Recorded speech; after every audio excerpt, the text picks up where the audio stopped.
We have done it once again, ladies and gentlemen. We are on episode 47. You have to think about this, and I know that I've said it a couple times already, but you have to think that it is amazing. It is. I don't know. There's something wrong here with the content. I don't know. We're gonna figure it out later. But you have to think it really is amazing. 47 episodes already. It takes most people, because most people only do like one episode a week, let alone trying to do one episode a day. Which, by the way, we were doing really well for quite some time, and then all of a sudden it just went. Blah, blah, blah, blah. And I don't know what that is. Maybe I've been shadow banned because of the content that we were making. Hence the reason we are on every kind of social media we can be on. Because at one point or another, I'm sure that it will be shadow banned. But nonetheless, today is episode 47. Today I bring to you Jacob Camero. He is a young friend that wanted to come on, and he said, listen, man, I have some things I want to talk about. And I was like, I would like to hear from you. So let's bring him on. Here he is, Jacob. We bring you onto the stage. Here he is. How you doing, my friend? How you doing today? Hey, I'm doing pretty good. It's a real pleasure to be on here. Thank you, man. Thank you for coming, and thank you for sharing your time and your energy with us. So, Jacob Ben Avraham, if you wouldn't mind, please tell us who you are, where you come from, what do you do? Let us know. Sure. So I just want to say, first off, I've been watching your show for a little while. But anyway, you make some pretty cool content. I know Tzvi and Frank Zelenko, and I just met them not too long ago, but it's a whole funny story. I'll get into that later. Sure. But yeah, I just wanted to say I appreciate your work, and Well, thank you, man. I'm doing my best. I'm trying, like I said, like I said at the beginning, it's been a bit tough. I have to do a shout out as always to my sponsors. Chris Spice Knight. She sponsored 200, and then Jacob Israel, who was, I think, episode 24, and he sponsors $50 a month every month for I told him that I would say whatever he wanted, and I told her the same thing. I'm like, yo, what do you want me to say about you guys? I'll even put a sponsorship post in there, whatever. Like but that's that. So yeah. So on that link down there, Paul has it right there. Go ahead and click on that link and donate whatever you can to help support what this man is doing, having interesting conversations for sure, guys. Thank you, man. I don't know if there's a support button. I don't know if there is a button for pay. I don't think so. I might have put something in there that says, hey, if you want to, I don't know. I have to check. I do know that I have Streamlab as an affiliate. That's not me. They're not sponsoring this in any way, shape, or form. But if you look in the description of every one of the episodes, at the bottom of it, it says, hey, do you want to use Steamyard? And if you use it, I get money and you get a discount, and everybody's happy. Okay, so there's that part of the show. Which is great. I love doing that. It's amazing that we get to even do that. So Yaakov, or Jacob, where are you from? Where were you born? Tell us the whole story. Let's get into it. Sure. I go by either Yaakov or Jacob. Yeah, okay. So I mean, it's not too interesting of a story. I mean, my dad was from Michigan, and my mom's from Mexico, Monterrey, Mexico, and they met in Texas. And they actually was through a church, Church of God Seventh Day. You may have heard it, not to be confused with Church of God Seventh Day Adventist or whatever, like the yeah, it's the branch that broke off from Adventism. But anyway, so yeah, they met in a church, and they fell in love and got married. in that order. And then, so 7 kids later, I was born. So I come from a family of eight kids. So I'm the 7th in that order. But yeah, I'm from San Antonio, Texas. And if you guys have ever get the chance, San Antonio is a lovely place. It's very family friendly, not too many. Yeah, I mean, it's just a very family friendly city. It's awesome. It's a beautiful city. I love the city. I love the river walk. I love going to even though it's a place of sadness.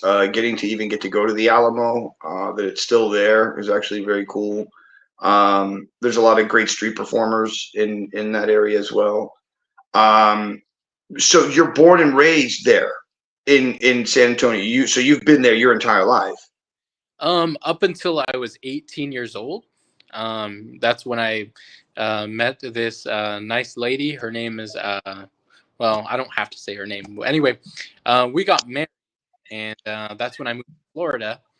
And I moved to Florida, Jacksonville, Florida, with her. And, she was in the military at the time. She had just joined the military, Navy, actually.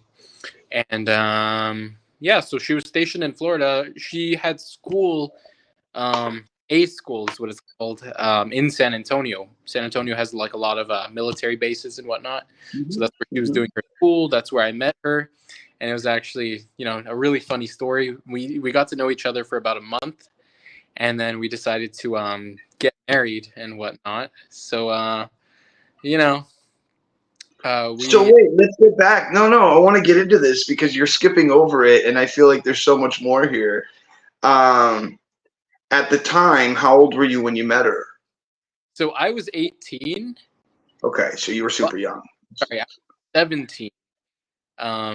And she was like 19 or so. And okay. Yeah. I mean, we got to know each other for about a month, and I had just turned 18 within that month that I knew her and whatnot. So, yeah, I mean, we decided to get married, and my parents, like, they weren't really about it. You know what I mean? Like, they're like, what? You just met this woman, you knew her for a month. And I was like, hey, look, I'm going to do it. I'm going to marry this. I'm in love. Yeah, I mean, it's like, what were they gonna do? Like, what to stop me? And at the time, I wasn't too much into religion or my family's religion that was passed down to me. So I said, hey, look, and what religion was that? Church of God, Seventh Day. So, and that's what part of, like, what Bible are you reading at that point? Are you reading a King James version Bible, or is it a different Bible altogether? Is it sort of kind of like, I mean, I want to get schooled here. So am I about to learn about a whole new religion, sort of kind of like, they're into like John and they believe in the afterlife and having, their own universe? Well, I would say my parents were very traditional, kind of conservative people, like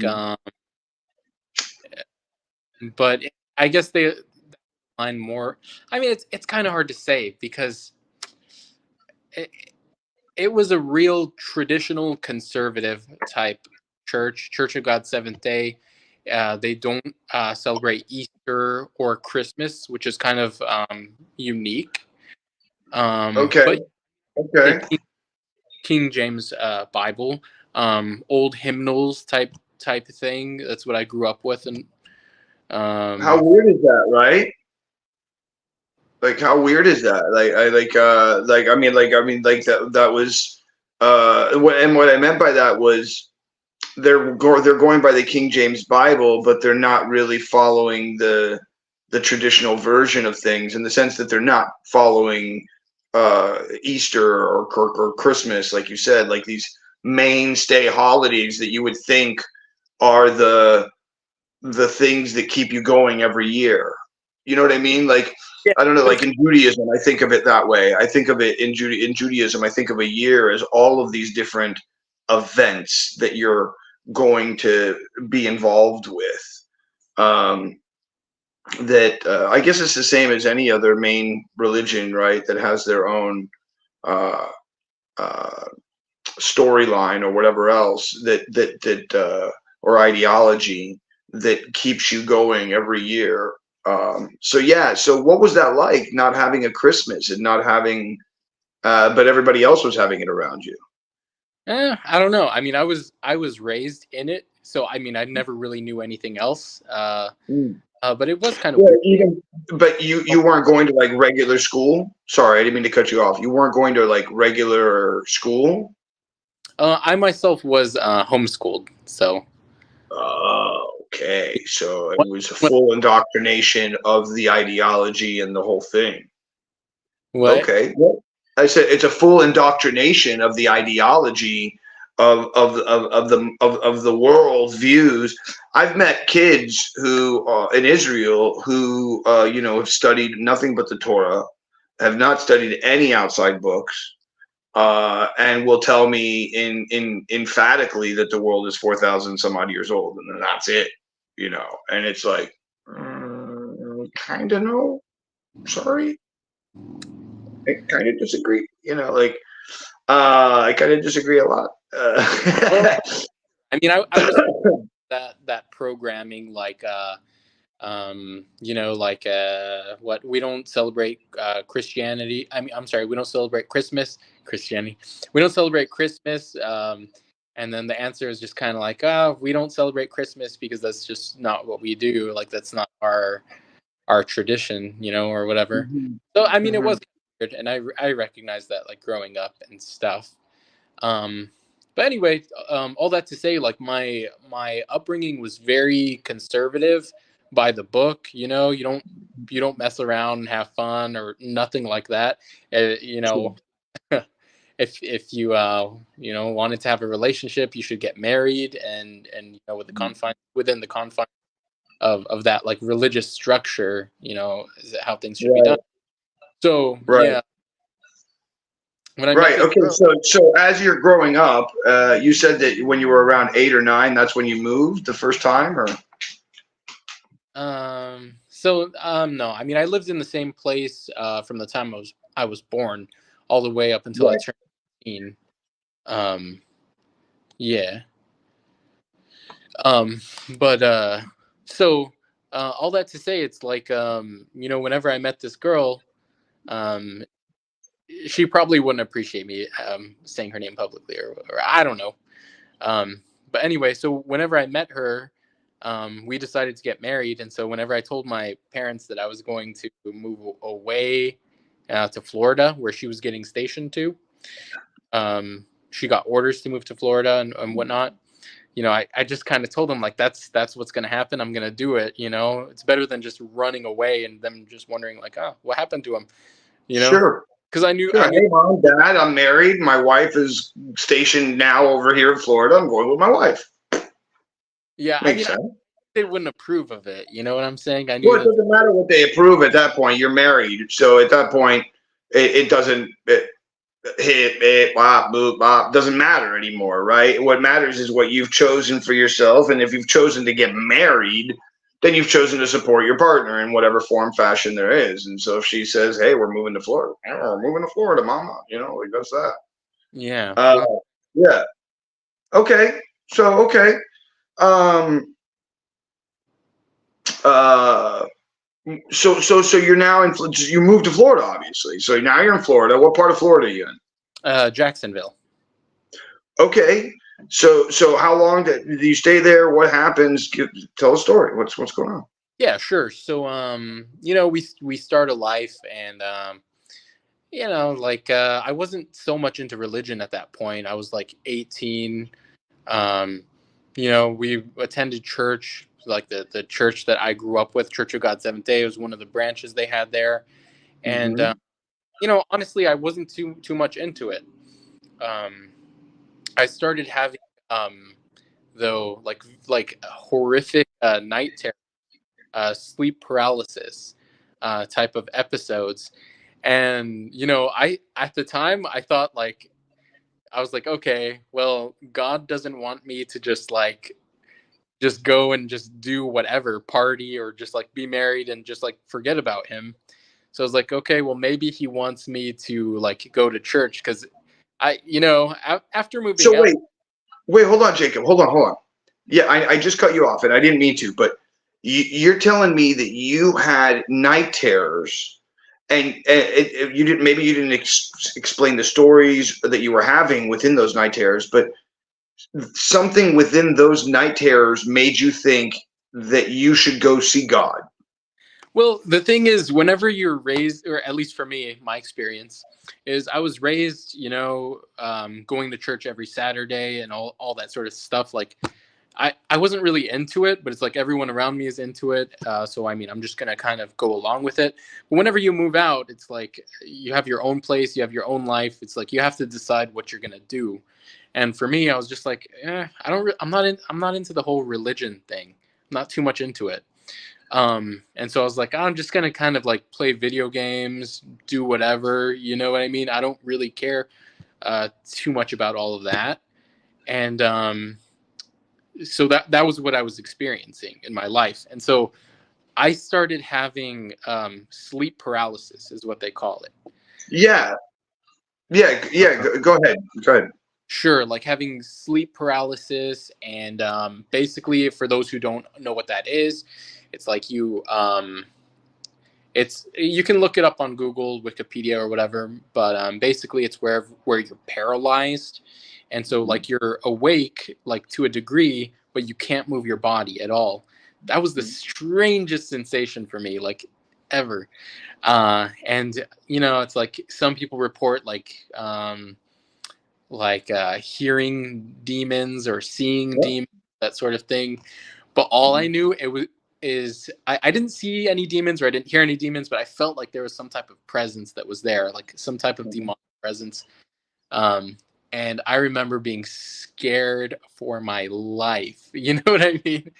But the thing that was unique to me is that it was happening almost every night, like night after night. Yeah, I mean, it was pretty rough. And I was like, okay, well, I'm scared to even go to bed. I don't even Ben, I want was going to ask you that. Yeah. Mm-hmm. because I'm gonna get like haunted by demons and that sort of stuff. So I was like, okay, well, like, what am I supposed to do? Like, go to yeah, I didn't think a doctor could help me out at that point. In all honesty, like maybe give me some prescription medication. I don't know. I didn't think this And is. what about therapy in general? Just like going to a therapist and talking about it. That Uh, never crossed your mind? that didn't really cross my mind because just kind of the way I was raised, I was Sure. raised like you don't need to go to the doctor if you're feeling sick, don't go to the doctor. Just sleep it off. You'll feel better. Have a caldo or like a chicken soup. You know what I mean? And you'll feel better. But anyway, You'll be all right. Yeah, I got it. yeah, it didn't cross my mind to go to therapy or anything like that because I knew. I looked up like on the internet some stuff, but anyway, um, for me, in my experience at the time, I remember thinking, okay, like God doesn't like that I am just choosing to live a life that has nothing to do with Him. In my mind, that's what I thought at the time. So I was like, okay, well, I'll try to take like church more seriously. I'll try to like pray and whatnot, and it seemed to go away, the sleep paralysis. Hmm. Yeah, and it went away after that. Um, Okay. so So you know, you feel that being connected to God helped your sleep paralysis in some way? yeah, for sure. Um, Okay. because it was the difference between being able to go to sleep and not being able to go to sleep. So I mean, it's 100%. yeah. I mean, you if you can't go to No, sleep, like I'm not discon what's the word I'm looking for? Like I'm not at all throwing away what you're saying. Um, if anything, I'm saying um, you know, of course that's the thing that did it for you. And I'm not calling it a placebo effect. I'm not calling it worked because it worked for you. Even if you don't believe, like, I don't know if you believe in that religion now, um, but it seemed as though you that that having that in your life, that knowledge of having God in your life, is the thing that alleviated the stress that you were feeling, and maybe in some life, and maybe those night terrors were coming to you as a unconscious thought based only on the nature nurture that was instilled with you as a child. And so as you tried to get away from that lifestyle and that thought process and all of that, and you were living your life, playing video games, going out partying, whatever, uh, that nature nurture kind of reared its ugly head into your life and was like, no, you're gonna get bad dreams. And you're like, okay, I'll go back, I'll pray, and then all of a sudden, and they Right. disappear. I So like it almost makes sense, to me at least. yeah, for sure. But I like to make the distinction that it's not like this is what I felt it was. That's actually literally what it was. It's like there's a cause and effect. It's like, okay, I couldn't sleep for days on end, properly, because I would get like haunted by demons or whatever. And Sure. when okay, that's it. Like, okay, God, I know you're in control of this. Please, you're in charge. Can you please get these demons to stop like haunting me or whatever? And Mm-hmm. whenever I realized that, I said it to him and I prayed and I said, like, you're in control, then that's when the sleep paralysis stopped. Stopped. Right. Right. So Right. then I mean, so that's more of a miracle, in my opinion, than anything else, right? And so for me, because I'm a weird guy, right? I like to be on the edge of things, and so when I hear this, and it's no offense to you, I want to be as critical as possible in what you're saying, because I don't, for me, like, I believe in God, and I've had conversations with God. I've taken the elevator, the DMT elevator, and gone and bowed my head and said, I'm sorry for even trying to come up here. Um, and I've had these amazingly beautiful moments with people from all over the world that have shared the deepest parts of themselves and tried to be the best of they could in that moment, right? And so it was a beautiful experience. I had very, very beautiful experiences with people. Um, and and uh, and what I was getting at was that we're all trying and connect to something that we don't understand. We don't know what it is, and yet I feel that there's no real one connection to the answer. It's all relative, dependent upon the vessel that you were given, and also relative to what was placed within that vessel, or how that vessel was made, i.e. nature nurture. And so that then signifies a certain life and a perceptional view of life that, without enough experiencing of other cultures and ideologies, that's what's going to fit. And that's what I meant by, like, of course it worked for you, because that's what you're built in. Does that make sense? Like, if you were to, like, go pray to the devil instead, those demons might have gotten even crazier. If you would have gone and done drugs and blah, blah, blah, those things would have gotten more intense. But it was your action of not only pleading within yourself, but pleading outside of yourself to your God, right? So I'm not calling out any God wrong. I'm saying that what I'm saying is that for the person who believes in that God, of course it worked for you. Does that make sense? And that's yeah, not depleting. That's not depleting a Jesus. That's not depleting a Muhammad. That's not depleting a Buddha. That's not depleting anybody, because everybody else's God works for them too. Is what I'm trying to get at.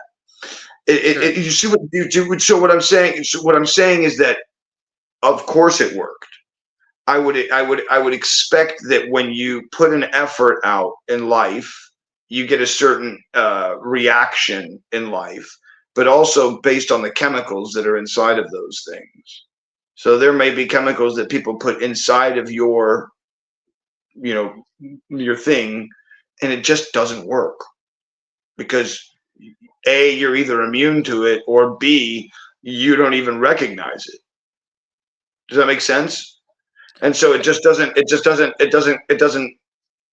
compute because it's just not there. It's not thought about. It's not seen. And if it is seen, it's ridiculed or forgotten about. Well, to just make it clear really quick, because I don't consider myself a Christian. Okay. And what, I am Orthodox Jew. I converted Orthodox, and so that's the religion I follow. But there is. So this is where my question is going to lead very heavy now, Jacob. Was it the same God? Well, this is what my answer would be. Don't. I'm not an authority. Let me just say this first. I'm not an authority. Okay. It's about you. It's about you and your answer here. I don't care about anybody else's thing because this is your experience. And your experience, hold on, I just want to correlate it. I just want to put it all together because I want to be right before I pin you to the post and say, hey, is this it? So the story was I was raised in a certain manner. And through that manner, I then got married. I went away. I wasn't living the life anymore. I started having really bad sleep paralysis in which I was having really crazy thoughts and feelings, not seeing or hearing much, but really crazy shit going through my mind where I was like, okay, you know what? I need God. And so I went and I prayed to this God, the Seventh-day Adventist God, and all of a sudden, I got better. And then, all of a sudden, you just mentioned, I'm now an Orthodox Jew, and you don't have sleep paralysis now, right? No, I don't. Thank God. All right. And so I go back to my question now, because was it the same God? Or was it a misinterpretation of the God that you thought that you knew? So that's my question to you. Well, to give you an answer, I just want to make this clear because,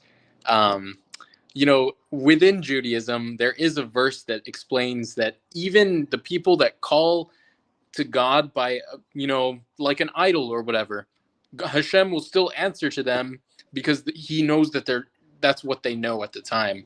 And not that I encourage idol worship, but what I'm saying is that, for somebody who doesn't know any better, Hashem he can still work through those channels. And who am I to say that he couldn't? No, obviously you're a representation of the opposite. So it's like, yeah, obviously you are. Because, look at what happened, right? You're now an Orthodox Jew, which to anybody who doesn't know, it ain't easy to be Orthodox. In my opinion, it's not an easy life. But I turn that around and say, but you came from a life that was very, very Orthodox, it seems. And so to transition into this life, now I want to know, let's go back to Florida. At what point are you with your partner? I'm not sure if you're divorced or not, but and then how does that, one more time. I am divorced now. Okay. So then let's get into that story. How did you go from partying, going back to religion, not having night terrors, and then all of a sudden this? So let's go. So sure. But to answer your question, I didn't want to just totally dodge your question. But to answer your question, with night terrors, I didn't know about any doctrines or which God, I wasn't thinking in those terms. I was just like, okay, I can't sleep for days on end. I'm losing my mind. Please, God, if you're there, just help me. You know what I mean? So your answer is same God. Yeah, the same God, I would say so. Same God. Same God. And that's the answer that you were also trying to give when saying that there's a line within Judaism that says that when you pray to God, that it's not like, hey, if I'm praying to Jesus, but what I'm really doing, intention is the choice. when I really are like earnestly asking for help from the universe, from my creator, the creator comes in, right? Like in some way, shape, or form, right? It's like if you're drowning. If I don't know if you've ever, I didn't know how to swim, so I know what it's like. I actually did have an incident where I was drowning whenever I was really young. Um, I have a point. I'm not just bringing this up, but I did get, my brother. I guess I was on a flotation device, and my brother accidentally. I don't know. I got knocked off the flotation device, and I was drowning underwater, and I was like, if for anyone that's ever been through that, your survival instincts kick in. And so I was just happy. I was hoping, not even hoping, it's like words don't describe what it's like to be drowning, and you can't do anything about it, literally. And so, for somebody to come and save me, which my brother, he's noticed I was drowning and he pulled me up. That's kind of how I would explain it. Whenever I was having those sleep paralysis episodes, I was like, okay, I don't care whoever it is, whatever doctor, I don't know. I'm losing my mind. Pull me up, please. Like, save me. You know what I mean? Right. Like, I didn't pray to a man or anything. In that case, I was like, God. Right, of Uh, course, yeah, and that's what, and so that's why I asked the question. It wasn't the same God, and because the reason that I asked that question is kind of a dualfold one, right? The one side of it, I'm asking, is God God?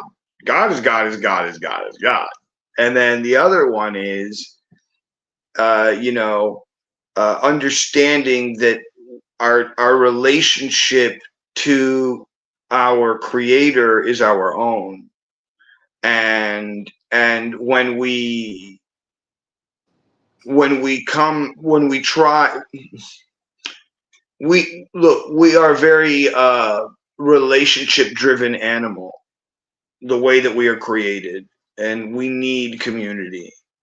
But it is unfortunate also that because of community we go into these resounding chambers that become only our life and only our thought and only our thing. And now there's also a dual fold way of looking at that, right? There can be a really positive side of that, which it takes out all the negative things in life. You're not listening to bad music or bad thoughts or pornography and this, that, and the other, and bad movies. You have a factor of cleanliness in your life that you kind of say, this is what I will accept and this is what I will not accept, and you do your best through your daily life to avoid that kind of behavior. Yet at the same time, once again, that same lifestyle also stops you from. There's a passage in Judaism that says, when you get to heaven, they will ask you if you smelled all of the flowers of life, and if you say no, they'll ask you why. And so it stops you from smelling the flowers. There's another line in Judaism that says, we should be the light upon the world, and yet it also says we should put a fence around the Torah. hmm, But putting a fence around a light means that you're casting shadows upon the world. hmm, hmm. You see what I'm saying, right? Because there's now a shadow or something that's holding in the light, and so in turn, when the light comes out, there's a shadow that hits the wall because of the lines that are stopping the light from being fully in and of itself. Yet we can go into the idea of the Sanhedrin, and the one rabbi that says, hey, if I'm wrong, may the waters turn backwards, may all the birds show up, the light of God show up in here, speak to you and tell you that you're wrong, and yet they still go against it. And when doing so, God goes, thumbs up. Right. And the one guy's like, "What do you mean thumbs up? I was on your side, bro." Like, and he's like, "Yeah, but you can't always be on my side," which goes back to that concept of like the resounding chamber. It's a very delicate place to live. Is all I'm saying. I think it's a delicate place to live anywhere you live in reality.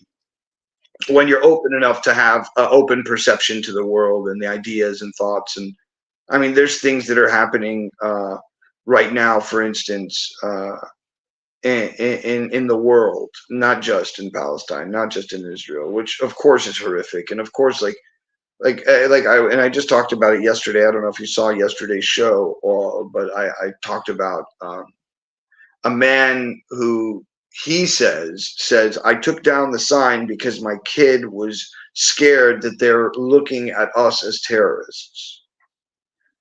And in the same way, I'm hearing of kids in school who are saying, who are you with? You know, pick a side. Are you with the Palestinians? Or are you with the Jews? You know, and it's like very scary for a kid who may be Muslim, who may be whatever, to have to choose that in third grade, fourth, fifth grade. Well, it's not easy. The thing is, you know, I won't comment too much on that. There's clear and deliberate evil. There are people that sure know that certain things are evil, and they want to do it, like, you know, because it's evil, and they really, really want to do that evil thing. Man, I just watched a documentary on YouTube about models of today, just like Instagram models and TikTok models, and how they are literally bought and sold in Dubai, and then asked to do these unrelentingly crazy acts for $50,000 and $100,000, which of course to a girl in Iowa who has no money, who lives in her mom's basement and has, you know, 100,000 fans, you know, $100,000 sounds great, you know. And so it's a crazy world we're living in, Jacob. It's a crazy world we're living in the sense that so much is being done because of others willing to, and I say it a lot, toe the line. You know, it's following suit, just being involved. Like it's. I wish people got night terrors, Jacob. Wouldn't that be great? Wouldn't it be great if the entire world got night terrors unless they prayed to God? How awesome would this world be? Yeah, I mean, like instead of putting somebody in prison, or instead of somebody, you know, like some crazy shit, like, hey, bro, if you think about doing something bad, or if you are out there doing bad things, bro, the night terrors in your life will be you won't be able to sleep. You'll go insane. Like it would be a form of insanity. I wouldn't do it. Well, imagine a kid, you know, when he's young, he gets once when he's a kid, twice maybe. He does something wrong, gets a night terror, starts praying to God again. Boop, night terrors go away. Bro, I'd be praying to God real quick every night. There is a need for free will in the world, but that doesn't mean that, you know, people shouldn't stand up and say what's right, you know. So yeah, I think that my confusion, and I think many people's confusion in today's world is what feels to be an extreme level of response. But at the same time, I saw a video today that was like, Texas used to be part of Mexico, and it was annexed by after a war. And what would happen if a bunch of people from Mexico who are in gangs and they're in, you know, their drug cartels crossed over the border, killed 1,500 people, stole a bunch of Americans and brought them back into Mexico? How fast do you think the United States would go absolutely nuts on the entirety of Mexico? Like it's like it. How fast do you think there would be tanks crossing the border while other people are going, please help us, and they'd be getting mowed over? Right. Yeah, it would pretty much be instant. I think it would be, and it wouldn't have been. It wouldn't have been waiting weeks and weeks and weeks to allow people to cross borders and allow people to go other places and say, "Hey, get the hell out of here." But at the same time, uh, I think even so, the United States would get the same kind of backlash that Israel is getting now. Maybe not at the same level, unfortunately, because it's weird. It's so weird the way the Jewish people have a you can't a damned if you do, damned if you don't kind of a thing. Hey, I tell you what, I heard this. Somebody, I don't remember who exactly said it, but they were saying that Palestine is the situation. It's kind of like not to minimize or to make us like Not at all. kind of like that Yeah. kid in class. They will smack you in the back of the head really hard. You're just minding your own business. They smack you in the back of the head and then run to the teacher and say, "He's trying to hit me." You know what I mean? Oh my God, that used to happen to me when I was a kid, dude. Stop it. Okay. That's so funny. You're so funny, bro. That used to happen to me when I was a kid. I think I might have been that kid, actually.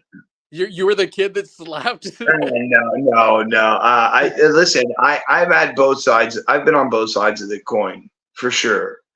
I think that what happened as a kid, I was always a very small kid. I was always the smallest in class. And I remember there was one kid in particular that he was a big kid, and he used to always beat up on me. And I was in line to, it's a very traumatic story, by the way. And I was in line to sharpen my pencil. And he was the kid who grabbed me, threw me out of the way so he could go in front of me. And so I was behind him and I was super fucking angry. And I literally stabbed him with the pencil and pulled downwards and left a scar in his back for the rest of his life. Did he stop messing with you after that? Yeah, of course. We became friends afterwards. I begged him for forgiveness. Still do to this day. So wait, you became friends afterward? Yeah, we were friends in high school and elementary or intermediate school. That's I crazy.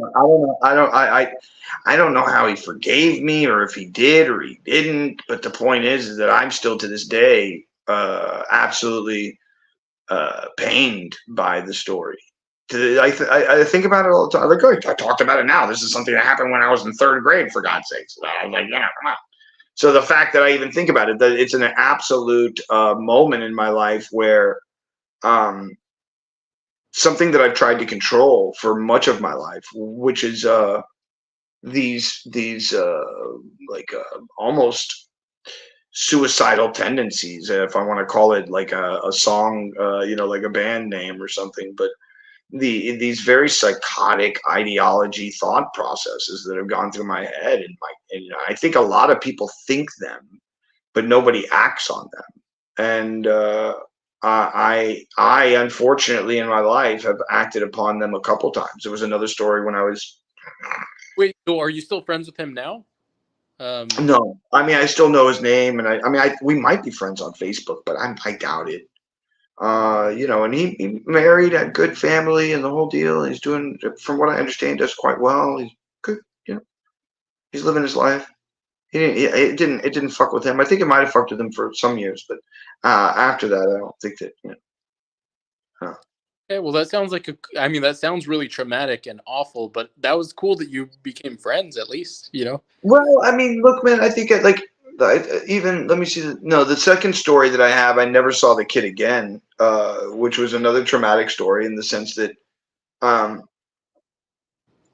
was at my dad's friend's house, and the guy introduced me to his son. Son was maybe a couple of years younger than me, maybe 1 or 2 years younger than me, and he was being a dick about playing video games. Like, it was like, it's my video game, you don't get to play, like that kind of thing. And I elbowed him in the fucking face, and I broke his nose. Sheesh. So There's a couple of times in my life where I literally lost control of myself and just what the fuck was that? To this day, I still don't know where it was just full on pent up anger. And unfortunately, that was my victim,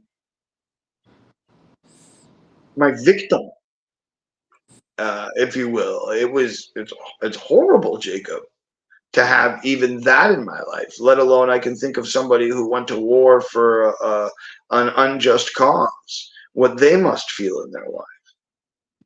And then again, those who went to war for a quote unquote just cause and what they must have seen for their life.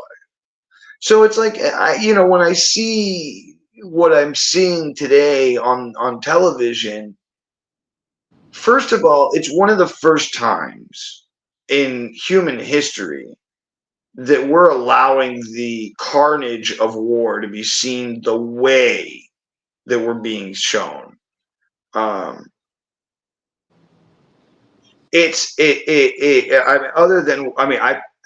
take that back, because in Vietnam they had people like right there on the front lines of people like crazy shit.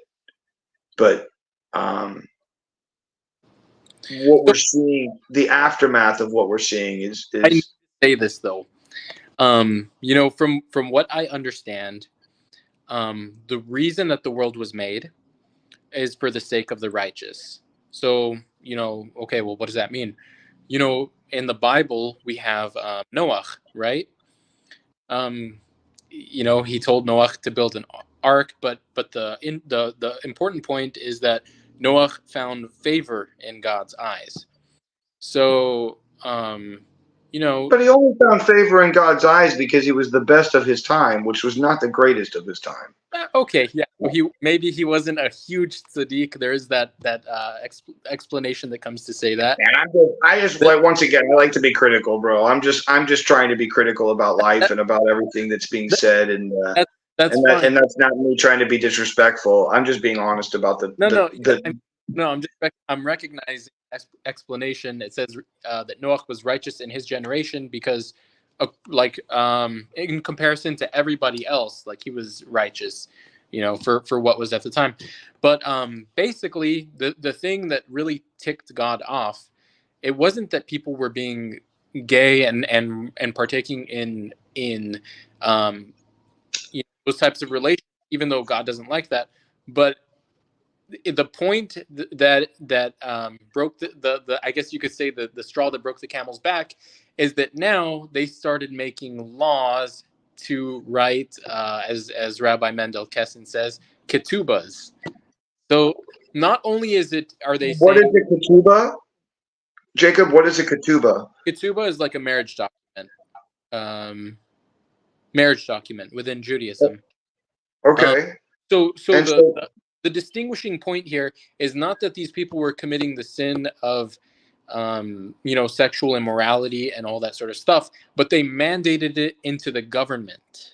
That they could get married, and when they did that, that's what goes against the idea or the of what the monotheistic Abrahamic religion states as being a father, a mother, a family, so on and so forth. Well, the idea here is that it's not that they were doing sins and committing sins and doing evil. It was that they mandated that into government to say, do what you will, be what you will, but as soon as you change the law to change it to be against me, then you're really going against me. Got it. Right. I get it. And so, because by doing so, then you're making it okay for everybody to do it. And then if everybody does it, then there is no law. And if there is no law, there is no. Exactly. Like, I can do something wrong. I could do something that I know is wrong, as long as I'm like, okay, well, that was wrong. I shouldn't have done that. But, or even I could say, like, I'm going to do something like I'm going to break Shabbat. God forbid, of course. But as long as I'm like, okay, I shouldn't have done that. I broke Shabbat. That was wrong. As long as that is the truth, then I realize, okay, I'm at fault. But if now I say, no, that wasn't really breaking Shabbat because of this or that, and I try to like make excuses for it other than Sure. truth, then that's totally different. Again, I think it comes down to intention. It comes down to your true intention. What is it that you're really coming with, and where are you going, and what are you trying to take that thing to? Is what it comes down to. Because again, to go back to the beginning of this conversation, we were saying, or I asked, was it the same God? And in the end, and I also said, I don't believe there is just one way. I just don't. I don't know that that Judaism is any more right or wrong than Buddhism or any other ism out there, because what I said based on the fact that somebody is a certain way or made a certain way or lives a certain thought. Now, is there the outlier that is somebody like yourself that is able to see a different approach to life and therefore understand what they understood before as being maybe misaligned or incorrect or unknowledgeable at the time, and so therefore now you're somewhere else, and so now you believe this new ideology?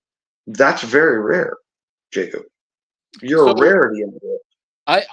I'm actually, I don't think you can comprehend how rare I am, because I can explain it to you in steps, and actually it'll blow your mind. No, I'm just kidding. Have you met the guy? I met one other kid who's like you, that's even more intense than you, and he was a white supremacist, full-on hardcore white supremacist living in the United States, and he now lives in Jerusalem, and he's hardcore Haredi, lives in in Mea Sharim, like fully changed his life. Wow, that's amazing.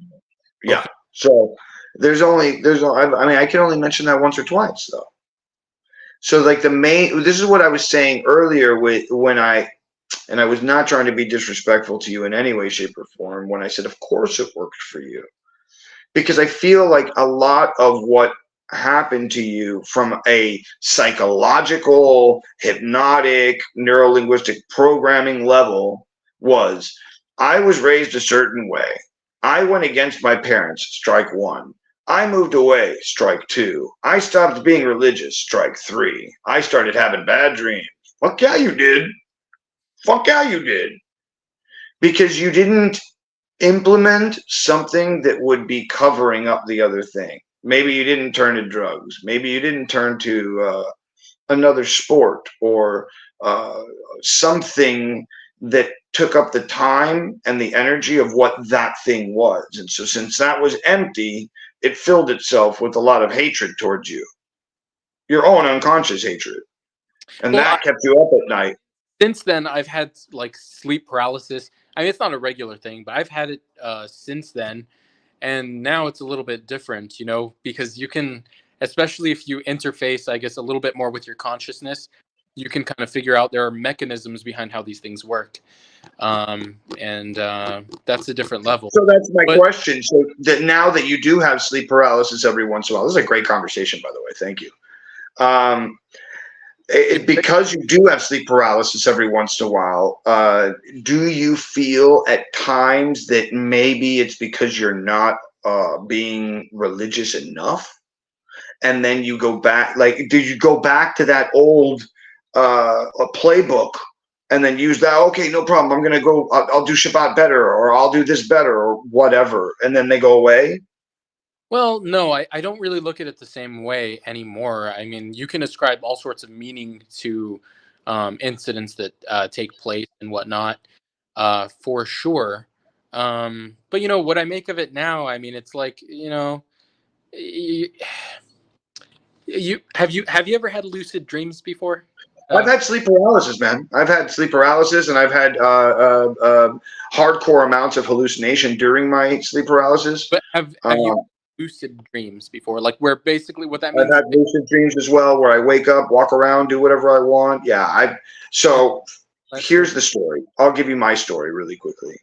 at around 10, 11 years old, I watched a movie called Communion.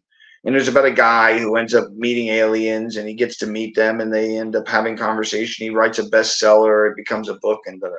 So for 3 months after that, I spent every day reading the Encyclopedia Britannica from A to Z. And then every night I would go to sleep and I would say, look, I've recorded everything in my memory. So when the aliens come to visit me, they can download all the information that I've recorded for them so they can save humanity. That's what I thought as a kid. And so I then spend the next months, whatever, doing that every night. And then one night they showed up.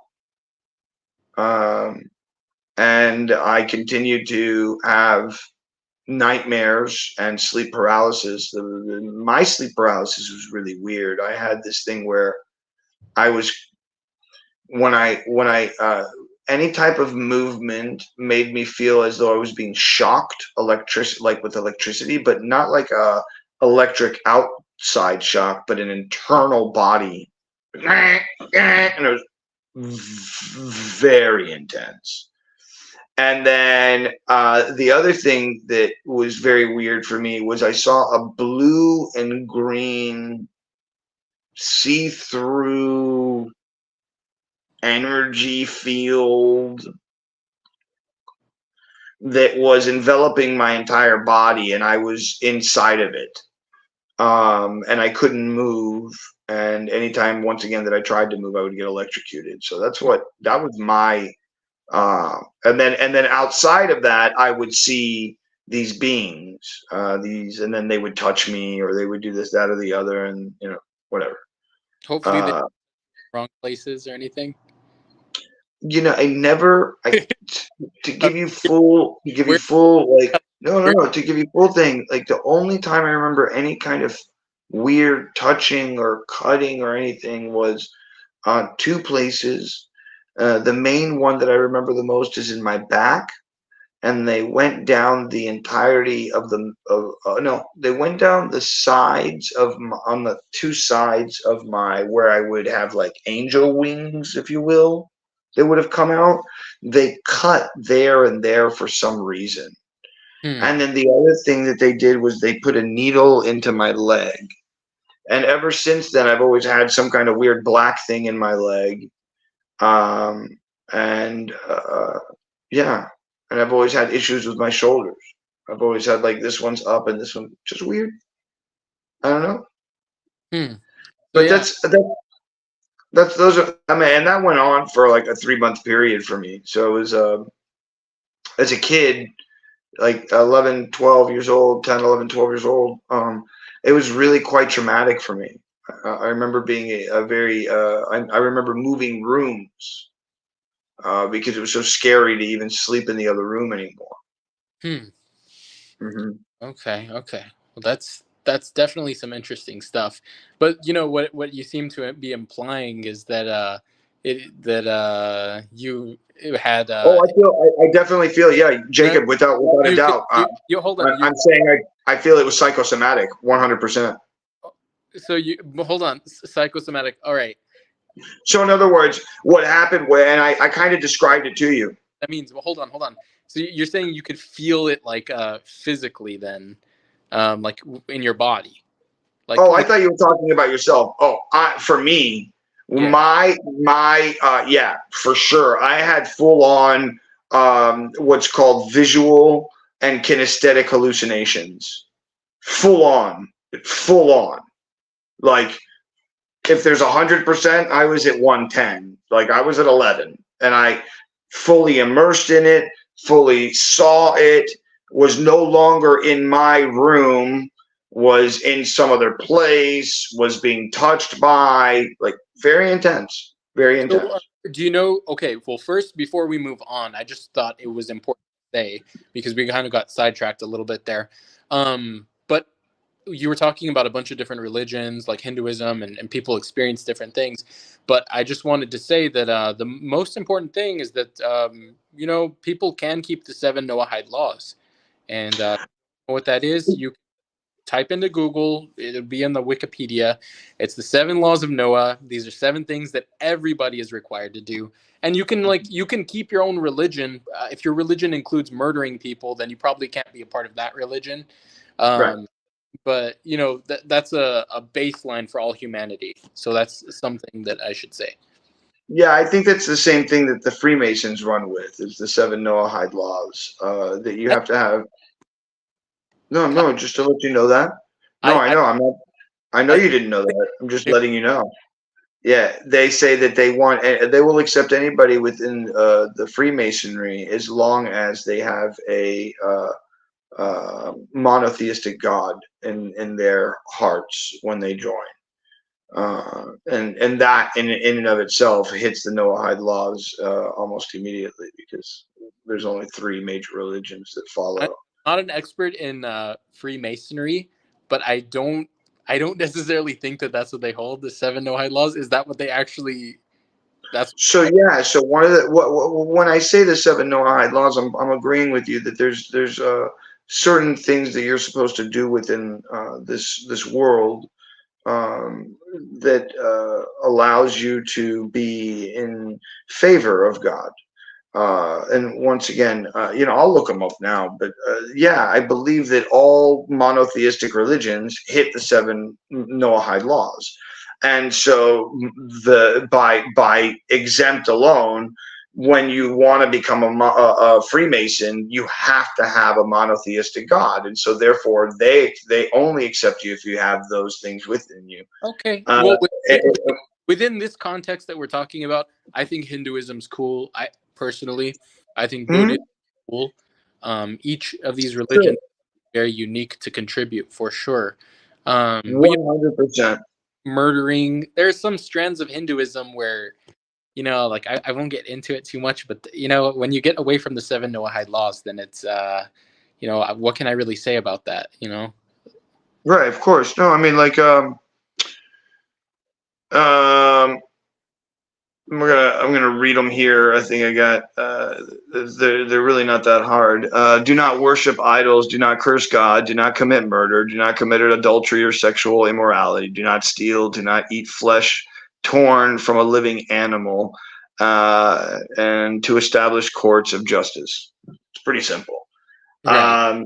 Right, and like I said, I think all of the monotheistic religions follow that ideology, in the sense that and I could even say that Buddhism would even maybe go into that they're not. I mean, you could also fight the story that you could say the Jew in the Torah, in different parts of either the written, well, I don't know if it's written, it might be, or oral tradition. It states to kill all the Amalekites, and so in the same way that that one religion says to kill one, another religion says to kill another, many times. Whether that is a standing law or not is kind of nullified when the other person is willing to listen to their book that says the same thing. Well, no, most opinions, the most opinions within Judaism, and actually, I would say there's not necessarily an opinion that says that Amalek can be identified today, to which that verse would apply to. Most rabbis that you're going to hear speak say that, okay, there's no Amalek today that we know to kill them. That's not even a thing. Like, we don't do that. So this goes back to my resounding chamber, and then this goes into fanaticism. So what happens is that in the same way that you get fanaticism on one side, and you get the PLO, you get a Hamas, you get a ISIS, you also get Israeli soldiers beating up a kid on camera and dragging him across and then punching him in the face, and then another girl screaming at the top of her lungs, begging her brother not to get beaten. It's just a kid. But the thing is, I really wonder. Once again, extremism. I'm talking about extremism. Extremism has a butterfly wing. Do like in Israel, they do not take children and put like arm them and that sort of thing. Adults, there are only adults in the IDF, whereas I, you know, I am if not you in any way. hold on, but if you go to the Palestine side and you see what they're doing in Palestine, they do arm kids. Like that's not that's But not okay, okay, but they do that in China as well. They do that in yeah. China as well. They have kids sitting in class learning how to open up a Glock and close a Glock, and they have to be able to do it in speed time runs. I mean, that's done as a class in China, Look, and the kids are literally 5 and 6 and 7, 8 years old. So does that mean, look, Jacob, am I against taking out uh, terrorism from this world? No. Am I, on the other hand,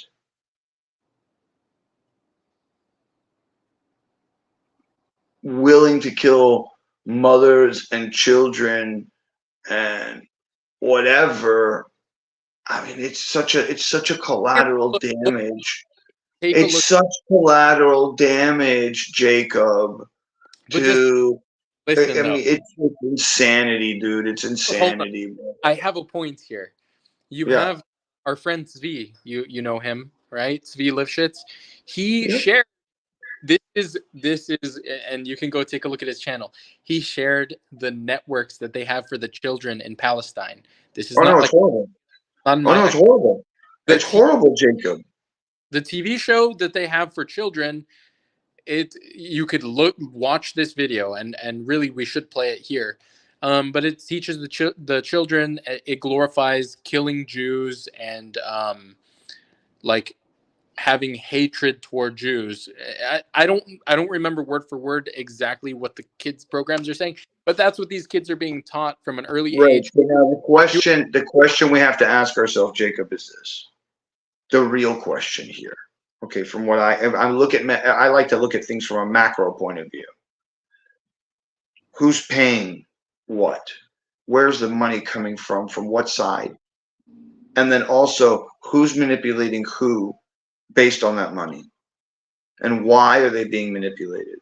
Why are we being lied to in the news one day, being said that it's a Hamas rocket, then all of a sudden, no, it's a Jewish rocket. Oh, whoops, sorry, it's a Hamas rocket, which only creates rhetoric and absolute insanity in the Twitter world and in the Facebook world, because then the people who don't have new ammunition to shoot it, all of a sudden now do, and now they can become more anti-Semitic because of, oh, look, it's in the news. You see, you're wrong. And then the 40 babies. Oh, this didn't happen. And look, the lady was lying, and she was telling the truth. Oh, well, actually, look, here are the photos. And then people are like, oh God, I can't believe you showed the photos, because it gets to a point where it's like we're all being lied to. There was a picture recently, and I just talked about this yesterday. There's a video that was used during the Ukraine war of a girl with curly hair going up and slapping a soldier in the face. Guess what? She's actually Palestinian. Hey, And look, so, I so what know I'm saying is that I know there's all sorts of things in the media, dude. I know people on the ground there. You know, I have insight. I have some sources. I have friends that live in Israel and are serving in the IDF. You know, I don't necessarily get sources from the news and all that stuff. what I'm getting at, Jacob, is this: step away from your life, step away from the people that you know, step away from Israel. Look at it from above. Step away from the world. Look at it as a map. Where is the money coming from? Who is the one that wins, and who is the one that's being manipulated? see Israel. the thing is, Israel. Go ahead. but the thing is, like, you have every single civilization has its beginning, it has its middle where it kind of runs, and then it collapses. Every single civilization, that's how it's been. The Jewish people have been alive since the beginning. We've seen the Without patterns. a doubt. We've seen the patterns of what happens, but the point of what the Jewish people, what we want to arrive at, is to rebuild the temple and usher God's presence back into the world. Now we understand, I think you kind of understand as well, the Klipa, the forces of the Klipa. Are you familiar with that concept? Yeah, I am, but if you want to explain it to everybody. Sure. So there are the dark forces that anytime that God wants to introduce a blessing to the world, there are these forces. The Satan has an argument, and he says, "No, like why should you?" And he has his accusations, and he'll bring up all sorts of accusations. But basically, the point is that the forces of the Klipa, it's not that they are for something. They're only against. They're arguing for the blessing to go to their side, basically, and not to the side of the Jewish people. So, I mean, the what I'm getting at here is that the objective of the Jewish people to usher God's presence back into the world, to rebuild the temple, to establish courts of holiness, is the end goal. And all these things like climate change, world hunger, all these things are symptoms, but of a bigger problem. And that's basically, and people don't know this. But Rabbi Mendel Kessin was saying that bringing God's presence back into this world, if the nations knew the benefit that would be to the entire world, they would be begging the Jewish people, please, like rebuild the temple and please bring God's presence back into this world. Right, but that also stops a lot of people from living the way that they want to live. And so on some level, it is a forcing of an ideology upon the world. Now, listen, I'm not against forcing ideologies. I've seen it done before, and I see it happening right now with transhumanism. No, just the 7 Noahide laws. What do you mean? What do you mean forcing ideologies? Do we agree? No. I didn't disagree with your ideology, but I do disagree with the fact that there is no other way to. No, I'm not saying personally. I'm just talking about as a Discordian human being. You don't get to tell me how to live. Nobody gets to tell me how to live. Well, hold on. I am more than likely, being the kind of person that I am, I'm going to follow those rules because it's just the right naturist thing to do in life, to follow a good life and not have problems, right? That's basically it. So I am more than likely going to do that.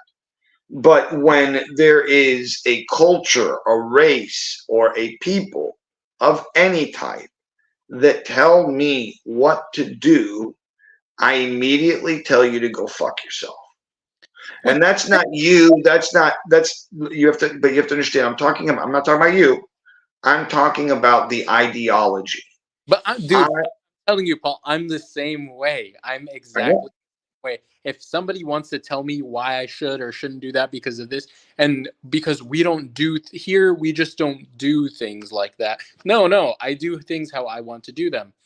But my point is that, do we agree on the 7 Noahide laws? Well, of course. Listen, look, you and I, of course, yes. But I'm not talking about you and I. I'm talking about the world at large. No. I'm talking about the world at large, and I'm being told that there's going to be a group of people who are going to create this thing, which is the temple, invite God onto earth, and force other people to follow them. And if they don't, they're going to be smited by God. So this is the thing. Judaism is not, it's not asking everybody to participate or to do what is being said. It's like, this is what we want to do, and it's completely independent of what the world thinks is good or wants to do. Or I believe your thoughts are incorrect, because when you look at it for what it is, when God's presence is upon the earth, man no longer truly has a choice. Well, and any man that can, any man that can defy that kind of presence is, I don't know, bro. I don't know that anybody could. And if they could, even if only for a moment they did, with God's presence upon the earth, not in some kind of shady way, not in some kind of like 9 layers away because of the, none of that, bro. I'm feeling God's energy on the earth, bro. There's no way that I'm going to do something wrong. Well, And so therefore there's no free will anymore. well, sure. Like, okay, so And so then there's a lot of people who fear that, Jacob.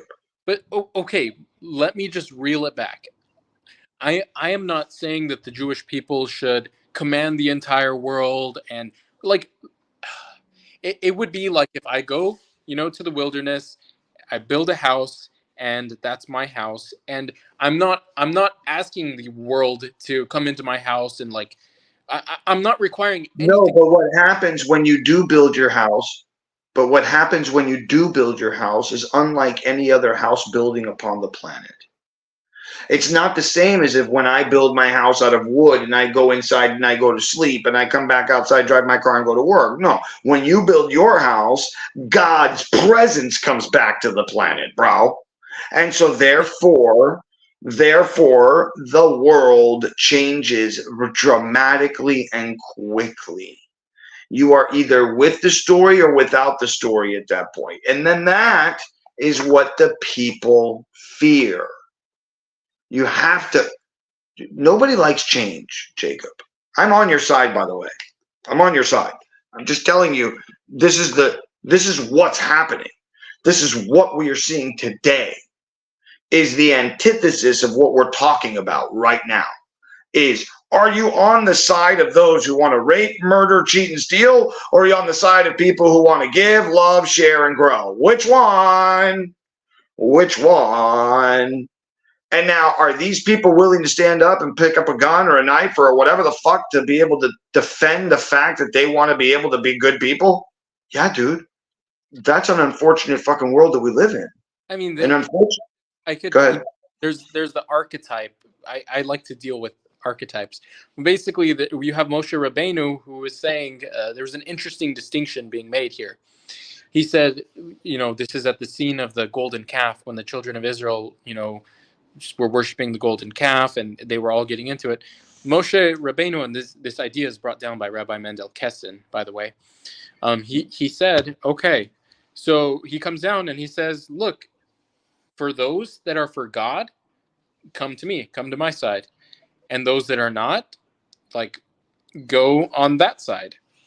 And so Rabbi Mendel, the distinction that he made here is that he but didn't also go on that side meant to kill every single brother and other person that was involved in the calf raising, and so what you just said is again going back to why people fear.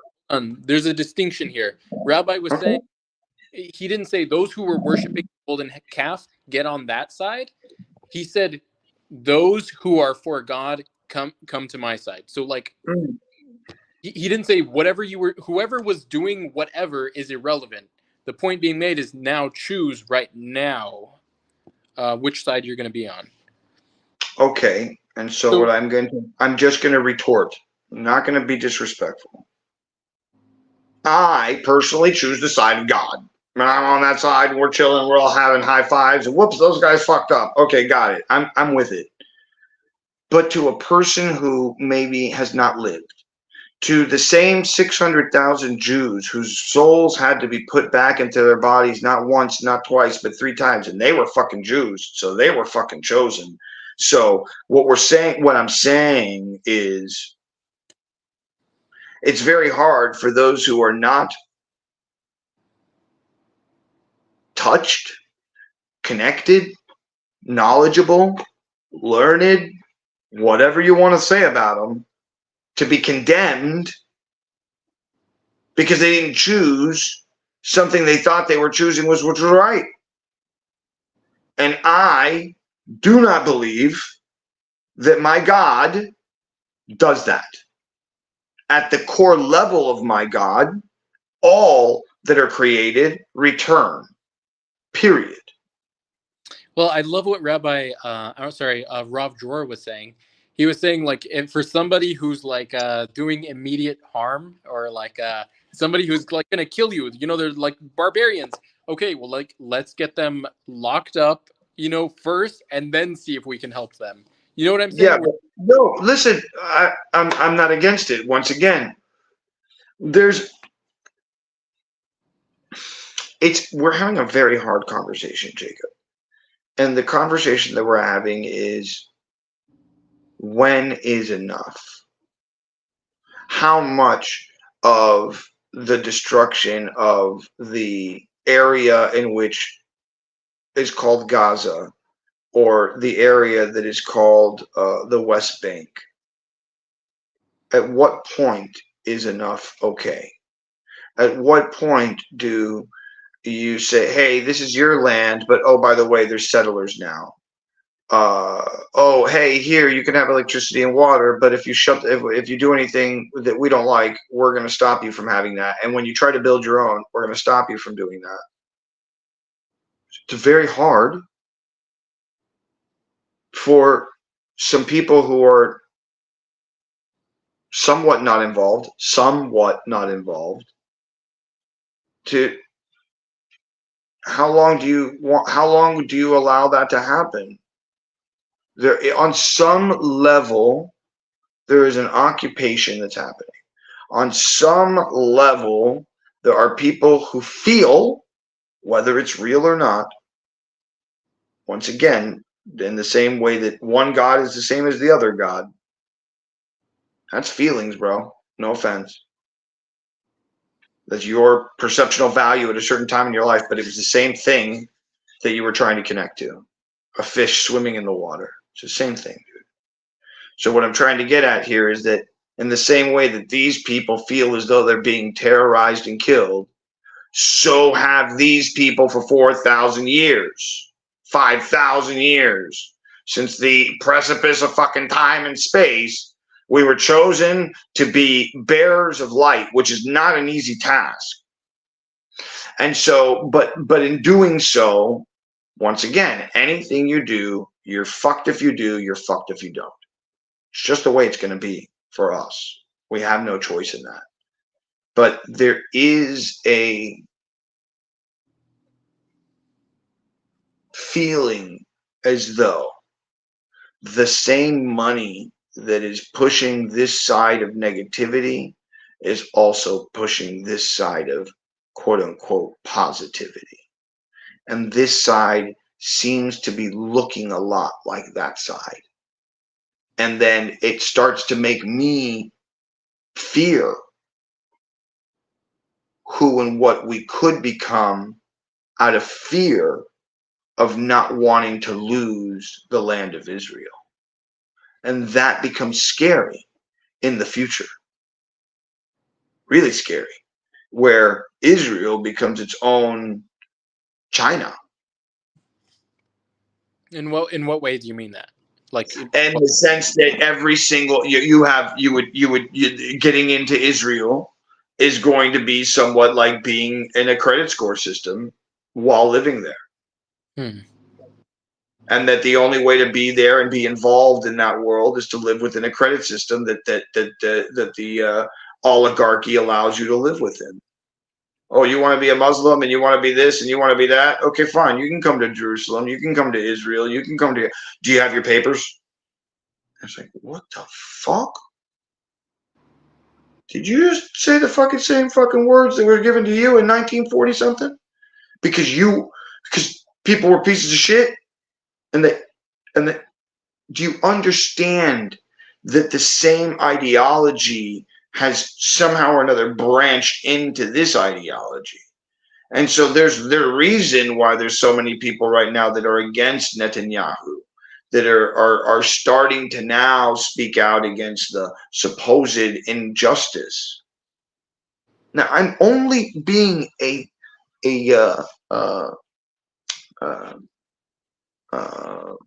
contrarian to be able to give the right full point of view here. I don't want to just be like, yeah, you're right, Jacob, and you're right, and I need also the empathy, the sympathy for the pain. In the same regard that somebody shouldn't be taking down a sign in anywhere that says missing persons, nor should anybody cross a border and kill hundreds or thousands or any amount of people. Neither one should be done. The fact that it's even being done is telling me that the money that's paying it is coming from the top-down approach. And those people are either on one or the other side, and together they don't think it means any different anymore, in my opinion. So what's sad to me, what scares me, is when I see kids who have been in a yeshiva their entire life, and they're now 30 and 40 years old, and they're putting back down their Torahs, and they're going to go sign up to become IDF soldiers. That's scary, bro. That's an alarm bell to the world. That's how many times has that ever happened in the last 50 years? Right. It hasn't. Yeah. So what I'm saying is that same media machine that we're talking about that's pushing this bullshit approach from this side is the same bullshit from this side.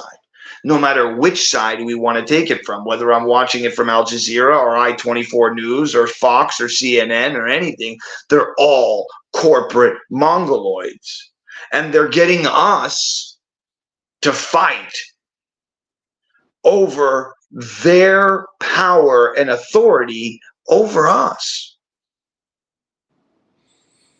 I don't know what to say to all of that. I mean, it's insanity. What we're dealing with is insanity, Jacob.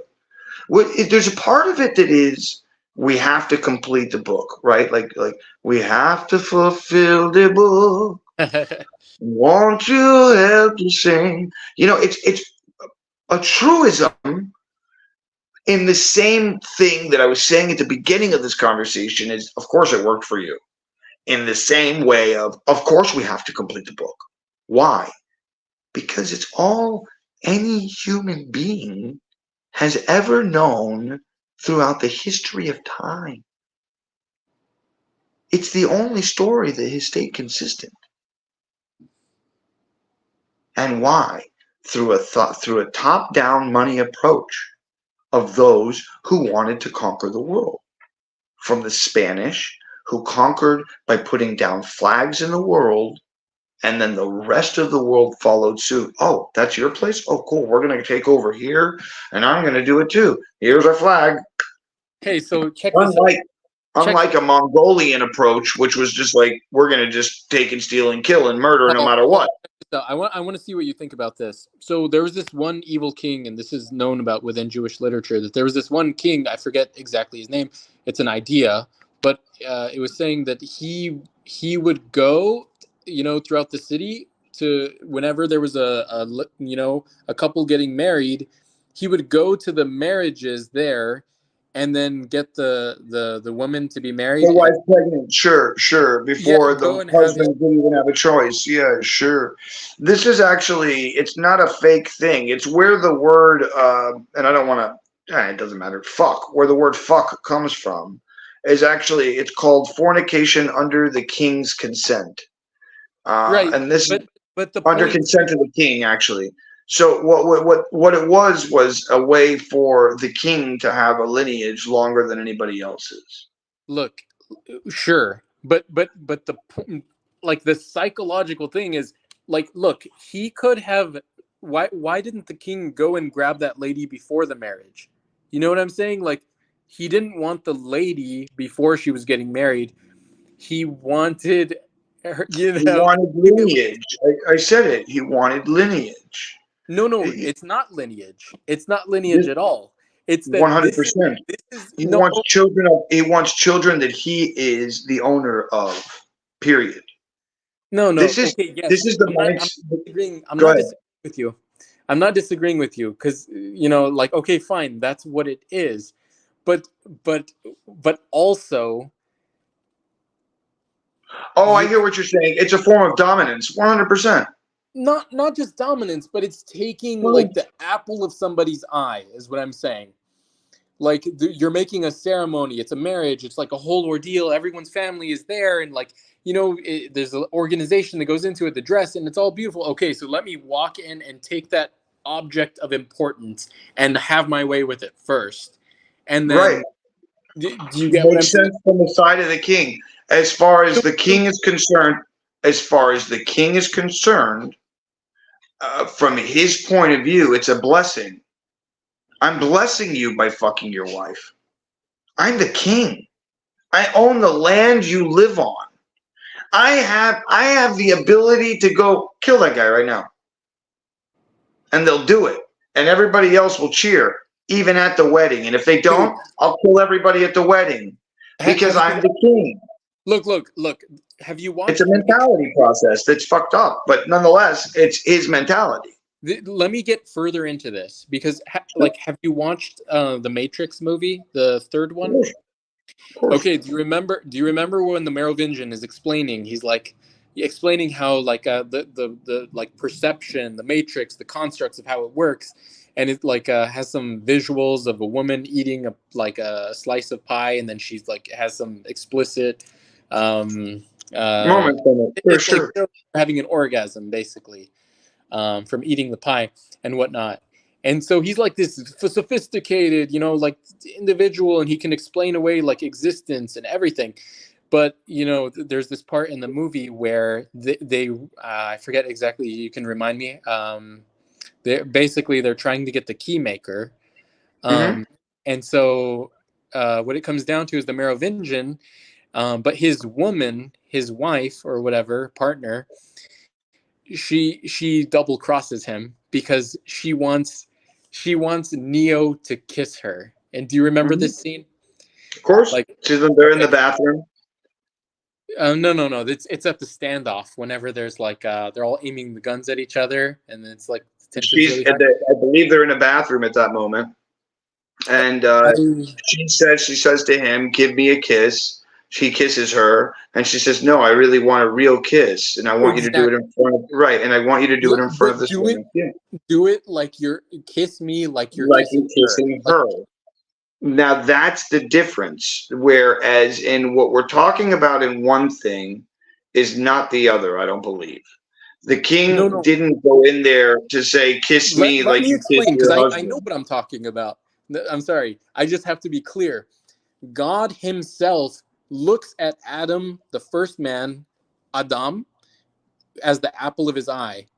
And the Satan, that makes him jealous. You know, he was an angel of light. He was a vibrant, like huge angelic being, but he wanted that. That could, you understand that'll drive a person crazy. He wanted the favor. Sure, yeah. He wanted the favor. I see what you're saying. And so what you're saying is that you think that the king, in essence, is wanting the favor. Of course, that's what he wants. He wants to own everything. The very idea is the apple of God's eye is Adam Harishon, like the first man.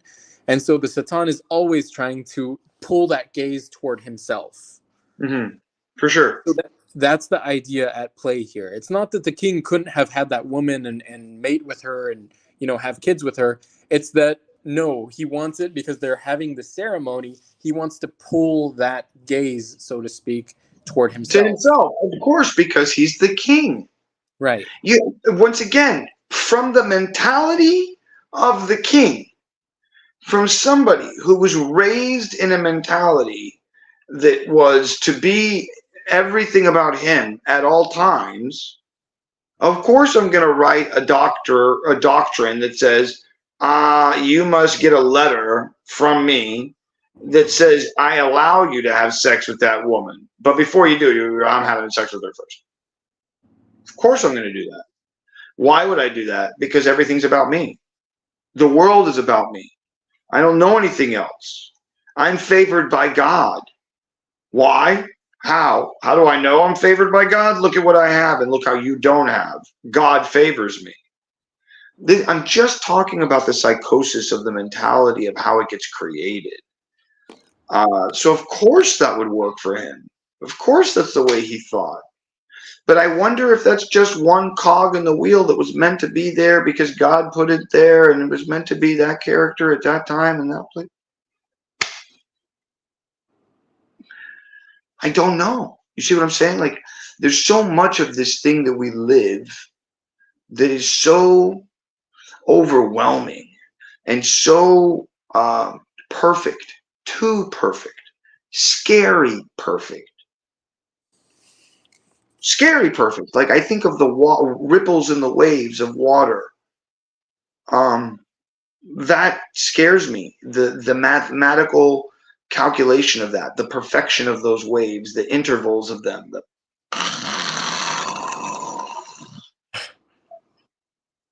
That alone just blows my mind. Did you just make that sound effect right now? That was Yeah. that kind of out a little bit. Yeah, it really does. It's blown my mind. The simplest things of life. What's that? Whoa. No, yeah, for real, brother. I feel that. And like, yeah, I share this with a lot of guests, but there's a channel on YouTube called Veritasium, and there's one episode in particular, and it says the number that will change the way you look at the world. So if you just look up that, if not, I'll send it to you. But I like Veritasium, and I think I've watched most of his videos. He's a cool guy. Okay. Yeah. So I mean, like it. Yeah. Yeah, for sure. But I guess like. And then have you ever read anything from Gerald Schroeder, Dr. Gerald Schroeder? He has a great thing. You'd really love it, dude. It's called The Science According. The Science of God, and then God According to God. And he goes in and catches a ton of stuff from the Ramban, and gives the explanation for how the Torah is written with two different sets of times. So at the beginning of in Genesis, it's all day 1, day 2, day 3, day 4, and it's a beginning and an end of every day. But then after that, it's about begat. This one begat, this one begat, and that one begat, and this person begat, and this person's family begat, and this begat, so forth. Now, I've heard of that before. So this comes from Gerald Schroeder. You should check him out. He's amazing. Like, he's in it. I don't know where are you living now? So I live in the Midwest. Okay. Have you ever been to Israel? I have not been to Israel yet. Whoa. Intense. What? What a story you're going to get to go through when you get there. Oh, yeah. Yes. The first time you go to Israel is a very impactful moment for anybody, I think, around the world. Have you I been? lived there twice. I've lived there twice, yeah. That's crazy. Yeah, I lived there once for about a year studying at Aish Torah. So I studied at Aish, the yeshiva there for a year.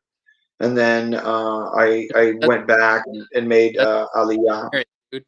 That's an incredible merit, to be able to. It was very nice. There was a guy, I should introduce you to him. His name's Richard Horowitz. He's out of LA. And he actually pays for people to go to Israel every year. He fosters however many kids he can get over there. And they get to go to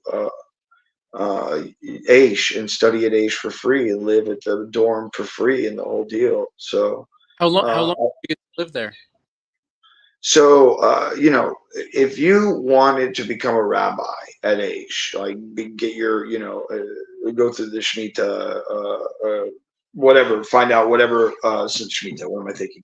Go through whatever rabbinical process that you want to go to, whether you want it to be Smith. Right, sorry. Then you could do that, but you would have to find somebody who would sponsor you the entire time, of course, right? Now, do they have ways for you to get sponsored? all this other stuff, like anything else in life. Yeah, of course. They sponsored me, and I got there, and I ended up staying for like 11 months. Um, and I left because I had issues with the fanaticism of Judaism, and the fanaticism of religion in general really it just it just rubs me the wrong way, you know. And then Sure. again, I feel that my journey is my own. Although that doesn't mean that I can't share with somebody what my journey was or what my thing was, but that doesn't mean I want to proselytize either. I think those that go to the street and hand out flyers in the street to go meet God is like, wow, you didn't learn anything from the Crusades and what they did and how they forced people. And like, I don't get it. You know, if you look at the world, unfortunately, the only monotheistic religion that was never forced on anybody is Judaism. Yeah, I mean that's true. You have like the idea behind Abraham. You know, he wanted to make converts and whatnot.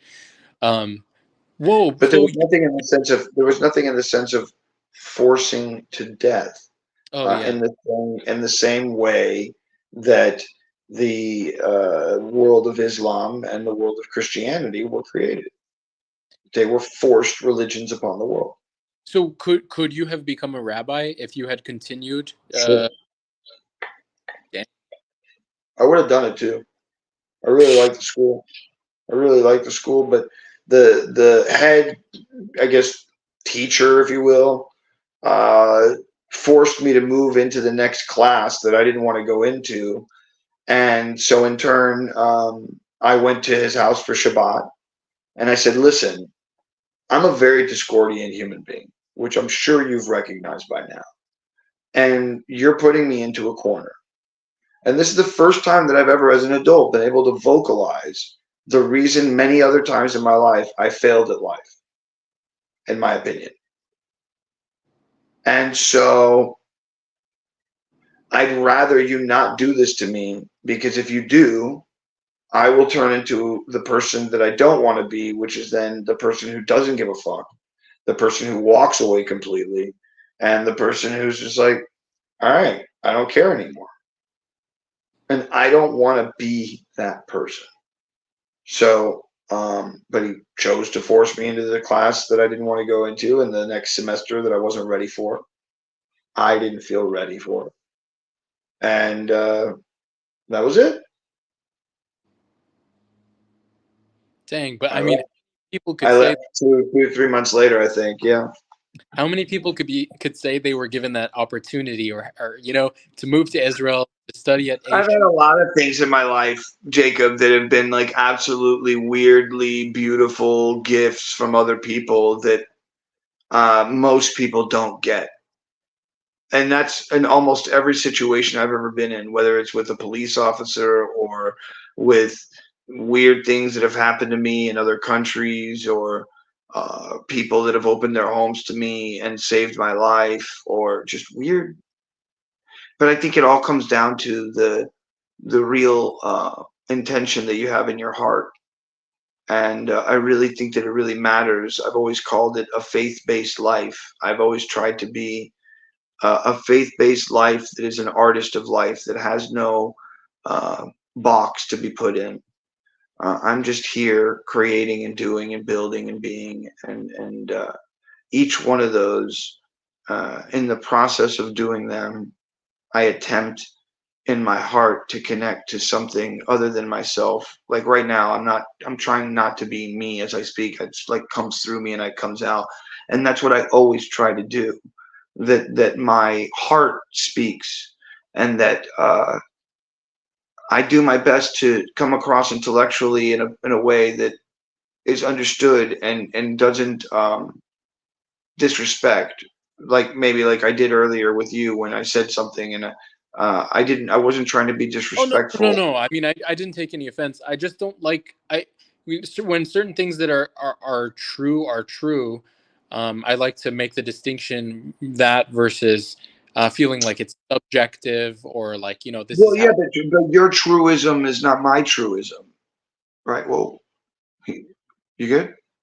You turned off your microphone. It's okay. You can put it back on.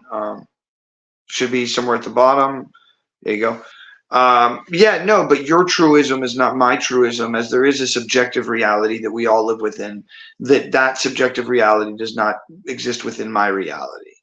And so therefore, it's your reality. It's your perceptual value. Now, I do not in any way push against your story, but I do, in my own way, try to define it as scientifically and logically as possible, while also understanding I've done a lot of fucking dimethyltryptamine and acid and mushrooms, and I've been on a journey of learning neurolinguistic programming and hypnosis, and taking massive amounts of courses on every single thing I could to try and figure out what I'm inside of, and what words mean and how they affect our mind, and all of it, right? So because of that, I feel I have a better hold upon the story. Although by saying that, I go, oh, fuck, I have no clue what I'm talking about. Because the reality is that all I know is this third dimensional plane. That's that's not true. You definitely know more. You know more, Paul. I thank you. And I'm sure I've touched some things. But just because the fish can jump out of the bowl for 1 second does not mean the fish is swimming in the air. Yeah, okay. That's pretty cool. And so in turn, all I really know is my fish bowl. And I can only interpret as much as I can interpret from that fish bowl. Even with direct connection, I would say. Even as Moses had direct connection, he didn't get to go to Israel. And why? Because he taps a rock harder than he was asked to? No, it was more than that. It was the defiance of not really being connected anymore. In the same way that you were defiant in the disconnection, and that's why you had nasty dreams. And because of your reconnection to the religion and the disassemblance of your marriage and your connection to Judaism, life changed completely, all off of those dreams. Yeah, I mean it gets pretty far out, man. I mean, that's like I said, that is a miracle in and of itself. You are a miracle in yourself. When you said at the beginning of the story, you're like, well, I don't think I have much of a story. I'm like, how do you not recognize well, no, well, the enormity of your story? The good part is like it's just average, you know. Everybody gets married, everybody has kids, everybody travels, everybody's story is so unique and all of that, like, you know. But the interesting part that I got to is, and we could do this on a separate podcast, but I had an experience like Doctor Strange. You know, you encounter a hole in the wall type place. It's just a hole in the wall, nothing crazy, no big grand signs or anything like that. But I got in touch with something very real, man, and I can't. It's kind of a secret, but there is a certain you know, I can't say too much, but there's a certain Kabbalist who, you know, was known to perform miracles, and to he was that kind of individual, and he was. It's not like the traveling con man, gypsy type figure who can, you know, like do all that. No, he's in his community. The people know him. He performs miracles. Whenever people have sicknesses, they would take their sick to him to pray, so that he could pray for them, and he would miraculously heal people. Yeah. I happen to. No, I believe it. I don't know if you know who Yom Tov Glazer is, but Love him. sometimes, yeah, okay. So he's a very good close friend of mine. No Love him way. to death. So close. Tell him I said hello the next time you see him, like, or the next time you hear him. Yeah, like, yeah, super close friend. He'll tell you. We have amazing stories together, even.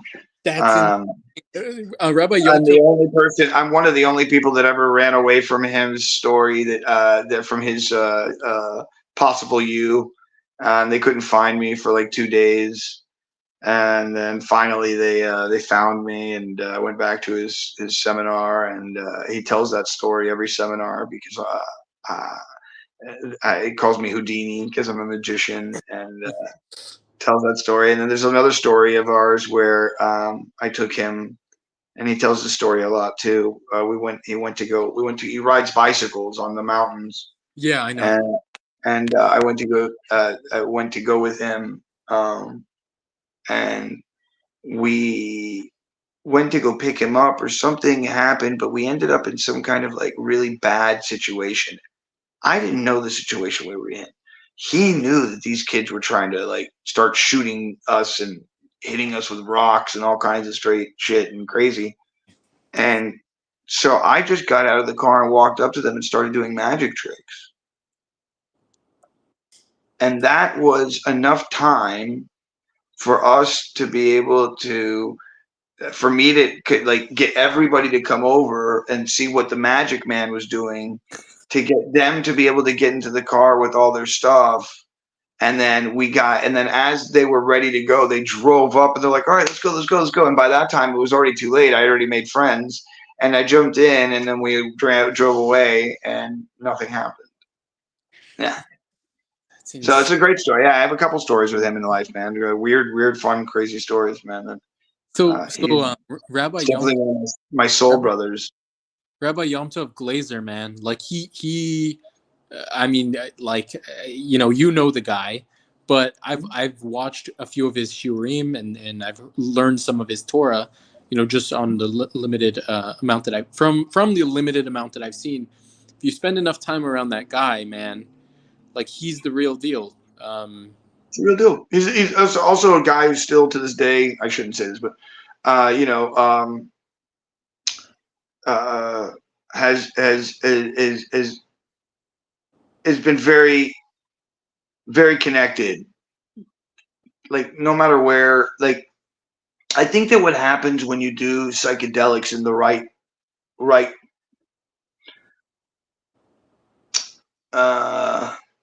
connection right, when you do it with the right intention, it can have profound, massive change in your life. And I've seen it happen. I've seen people who were having really difficult times in life, and blossom and became amazing uh, people that challenged others to do the same to themselves, and not in the sense of like going and doing ayahuasca, but in the sense of like really um, challenging their ideologies and their things. And it's cool, man. It's very cool. It's very cool. Dude, Rabbi Yom Tov, man, he gave this one particular shiur about, and of course I'm an Orthodox Jew, so of course I would like what the just bear with me, the textbook answer, the stick in the mud, don't do psychedelics, bad, stick with orthodoxy, have your siddur, just read from your siddur, all that sort of stuff, blah blah blah. Okay, that's for everyone. But Rabbi Yom Tov, he gave a very interesting shiur on the pineal gland, and just amazing. Like he was talking about it, and some people, whenever they're talking about something, you can tell that they're talking about it like it's over there. But no, I mean Rabbi Yom Tov, he's like he's talking about this stuff from a level of familiarity, and Right. even as Because talking about it, he was known as prior to really becoming Orthodox. He was still surfing and tripping and doing acid the way he was when he was a kid. I didn't know that. Yeah, that's where he was born and raised in California, and he was a surfer and a total hippie. And he had gotten to Aish when it had first started. I think maybe within the first couple of years of Aish being open, and he was known as the kid who came in who was like this trippy hippie kid, and And that was part of what Aish was all about, was taking these people who are, you know, non-Jewish Jewish kids who have never really known anything about Judaism, and so in turn it slowly turned him, and he became super religious and got married and became a pillar of the community, both in Judaism, both at Aish, both in just in everything. He's a big soul of our time, bro. He's a big soul of our time. He's a big So guy. for sure, I agree with that. You know, for sure. And maybe not like the most important rabbi, this, that, or the other, but a very important rabbi. He's an awakened individual. That's how I see it. He's a Yeah, realized person. I feel like we should all have to do DMT and ayahuasca. I feel like if everybody were to do ayahuasca and DMT, it would change the entire planet.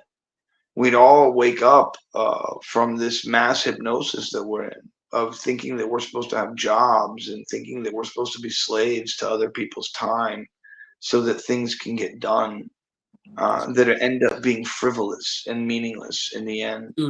So people end up living lives where they look at the end of their life and wonder what they really accomplished, you know? You mean like if we all got into a circle and just did some ayahuasca and just like tripped out? Is that Well, what you're no, like, so like in the ceremonies of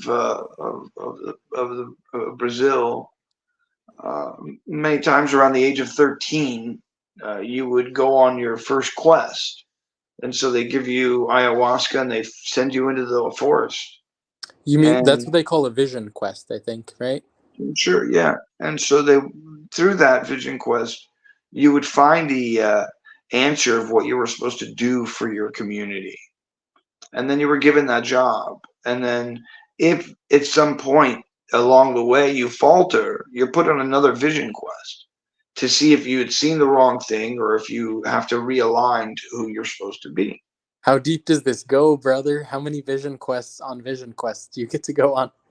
I mean, I'm sure there's been, you know, the occasional person that's taken, you know, many vision quests and maybe never found an answer. And then there's the one that finds an answer with just the one vision quest. There's stories of people who have been taking what's called iboga or ibogaine. Ibogaine. Mm-hmm. And so Dr. Gabor is really, really important in that, Gabor, and he helps people who are heroin addicts and crack cocaine, meth, and they take it for less than a week, 3 days, and then they come back and they're healed. So I'm familiar with. So if that's the case, and we have a real war on drugs, right? Give ibogaine to every fucking person. Dude, I've seen I know who you're talking about. Gabor, he's the dude with the black hair. He has kind of like I've seen it. Somebody made the point that well, like how are they going to schedule ibogaine the same as, like, they make it a Schedule 1 drug, I think, right? Sure. And it's unheard of, the statistical results that this thing has. No, it's insane. The success rates. It's insane, Jacob. But the point is, they don't want it. Why? Because if you were to give something to the entire planet that stops people from being addicted to drugs, right? Then all of a sudden, there's no jail. There's no mass incarceration. There's no massive amount of theft. There's no more drug trafficking. There's no more sex trafficking. It stops a huge movement of money. Yeah, well, you know, that's the whole Matrix system. You know, it's like the machines feeding off of mankind. Interesting idea behind that. The Wachowski brothers or sisters or whatever they are now. Okay. Whatever they are now.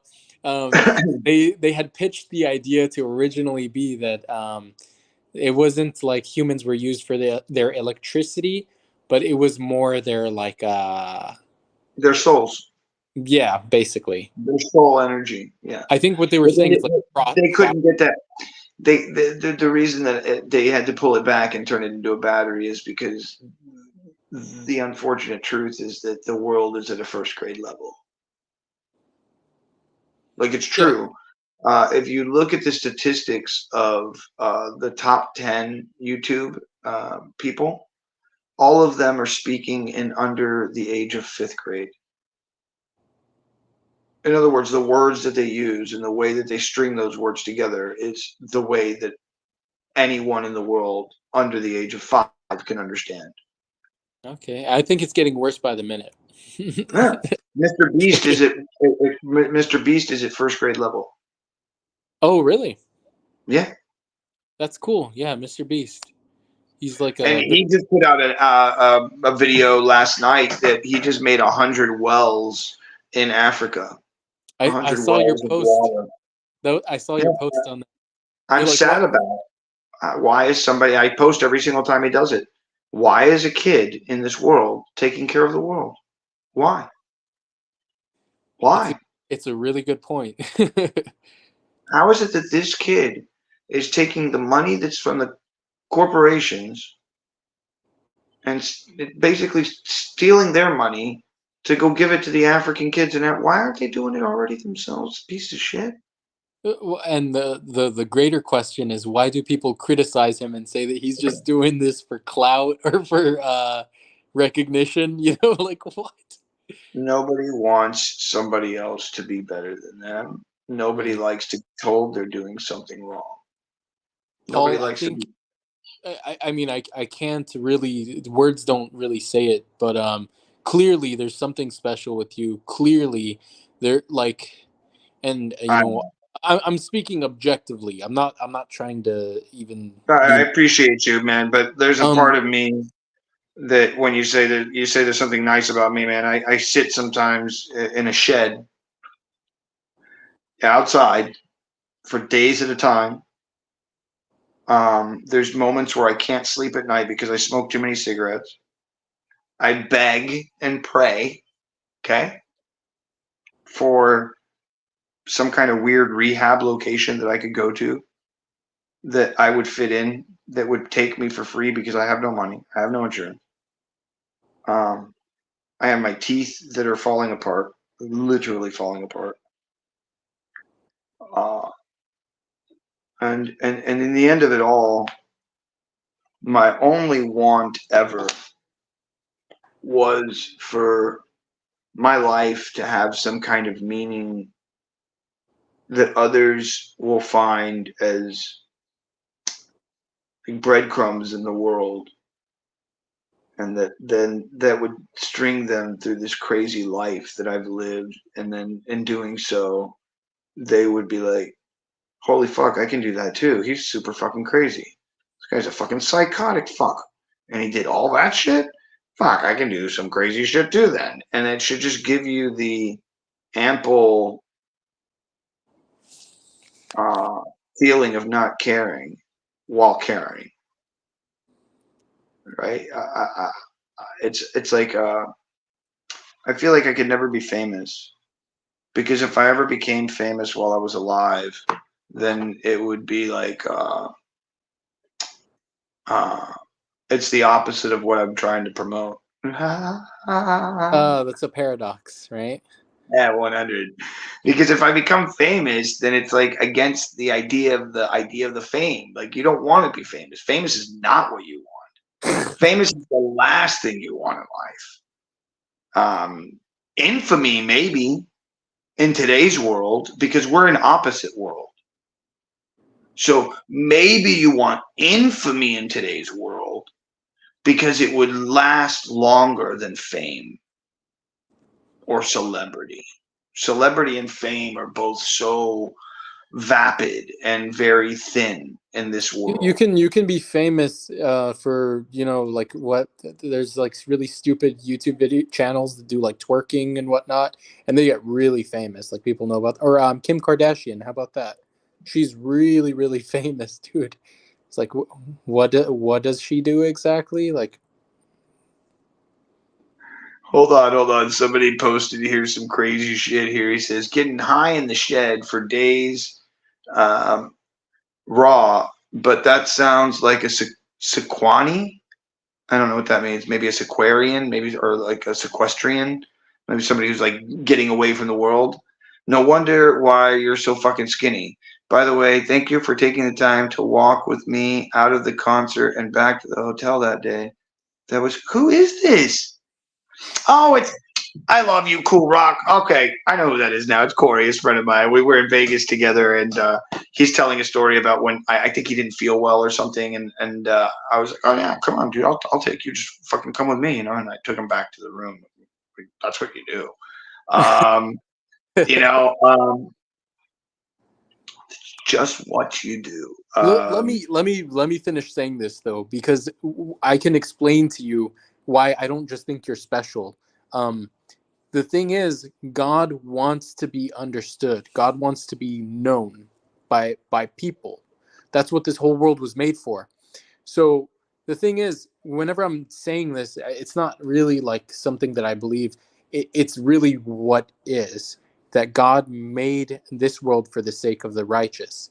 And people, that's mistranslated. People think righteous and that's something separate from them, that from their thought process. But you could also think about it according to a more mystical explanation of a tzaddik. A tzaddik is a realized individual, that his mind is, like, I guess his will and his mind is one with the creator. He's a realized individual. His mind is awakened, and that right there is what the world was made for. So you have all the, like, the explanation that's given at the introduction to the Chumash. It says, okay, so like, you have a classroom, and so there's so much that goes into the process of making a classroom, a Torah study hall. So you have, the building, there needs to be a physical place, electrical, there needs to be water and all this stuff, and there needs to be staff and that facilitate things. But all of that, the whole purpose of all of that, all of those details, is to arrive at the idea that there will be people learning in the classroom. That's the end goal. And so the end goal of creation and of all of existence itself is that Hashem, God, wants to be known intimately by mankind. So Sure. Whenever I'm saying that, like, you've obviously been given a very special merit, Paul, I'm saying, like, that's really the purpose of creation itself. So in turn, Jacob, I feel bad. I feel as though, on some level, I've been given this gift of a life. I get to not work. I have people support me. I have great friendships, and have all these extra moments that other people don't get, like you and I were talking about earlier. And so it's like, I feel bad. I feel bad, like I haven't done enough, or I should have been famous, and I should have been really loud and banging my drum. But then I also say, maybe that's not the way. Maybe the real way is to have a life that's almost unnoticed, and that only the ideology of the life is memorized. And so that's what needs to be heard. I don't know. Or maybe it's the one or two or three people that are affected deeply by who I was while I'm alive. And then somehow or another, that ilk, that whatever that washed off on them from me carries on. That's my only hope. I have no children. I never got married. I never had money. I never got to put up a museum or own some kind of piece of art that I could share and say, "Oh, look, it's my name on it." Um. So I don't know. For me, you know what I mean. I feel like it's been a very wasteful life, almost as though I didn't do enough for everyone. And so, in some attempt to reach out, uh, I wanted to do this thing. And I've gotten to like 47 episodes, and all of a sudden, like the brakes got turned on me. There's like nobody signing up. There's like, you know, the views are down. It was like exciting for like a day or two for everybody, and then, but my viewership didn't get picked up. I'm okay with it. I'm okay with it because if you look up your name in 3 days or 4 days, you'll see this YouTube video next to it, like in a week or so. It should be right next to you're searching for your name, um, which is cool, you know. Um, and that way people have like a content of you of like your story.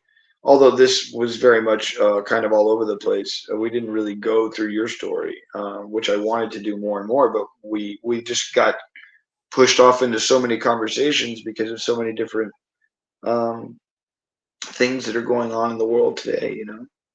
For sure. Um, Hey, Paul, well, you're a real gem, dude. Like for Thank like you, man. looking You are at too. why, thank you. I appreciate that. But no, seriously, like you're a real gem, and watching you and your show, it brightened up my day, especially this past Friday, when you had a cough. Sorry, what was his first name? His last name I is don't know. Koff. Kauf. He's a psychology. Yeah, it was Brian. No, I think no, so. it His was name is. Brian, right? I Brian think. Kaufman. Was it? Yes, No. yes. I think Yeah, so. yeah. I think I remember what you're talking about. It was like 2 episodes ago, maybe 1 or 2 episodes ago. For sure. But yeah, like and then when you have Zelenko on and whatnot, like that really makes my day. But yeah, I But I'm mean, trying. I'm even trying to reach out to pro-Palestinian side of things, just to get another perspective, and also to be able to, um, I don't know, just hear what they have to say. Like there was, for instance, like the guy whose business is now like almost closing because of a post of a woman finding him taking down the sign. He said, "I did it because my kids made me. They're worried that they think that they're terrorists." And now his business is closing. His all of his employees are getting death threats. Um, it's not cool, dude.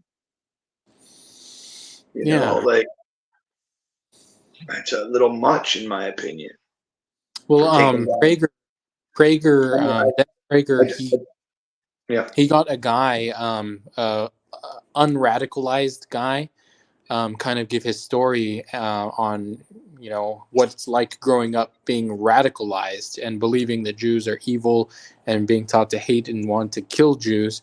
And I guess somehow, I didn't watch the whole video or whatever, but somehow he got unradicalized and he was just kind of giving his talk on Dennis Prager. I think that there's a place for that, for there to be some discourse. I mean, there's also a really beautiful. I think he's still alive to this day. He lives in California. And it's actually two gentlemen, and they live in Hollywood, and they go every Sunday, I believe, to the Holocaust Museum. Do you know the story? No, I don't. So it's a true story. There's a kid who's in high school somewhere in LA, and there was a white supremacist kid, and that kid beat him up so bad that he left him in a wheelchair. So 50 some odd years later, the guy starts giving a talk at the Holocaust Museum about always trying to find the goodness in others, even though he's in a wheelchair based on the anger and frustration of somebody else. And and in the audience, there's a man crying. And this is, of course, years of him doing it. And the guy shows up and he says, "I'm the guy who put you in the wheelchair."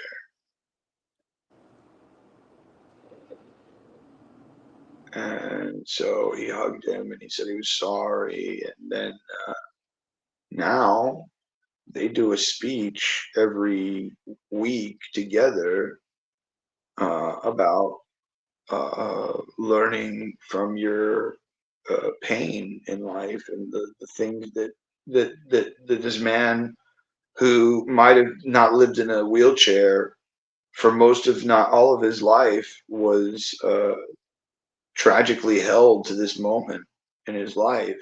He never forgot about it. And so, yeah, you never know what the fuck is going on, man. And that's why I try to be so Discordian. That's why I try to be so on the other side of the fence. As soon as I'm in the group that's 60% and more, I start looking over my shoulder and going, all right, what the fuck did we do wrong? Because that's when you start to get your fanatics. Yeah. Look, man, if you look at anything, hold on, let me just one last point. If you look at anything that Alex Jones put out before Sandy Hook, anything, he was all right. Right. Everything.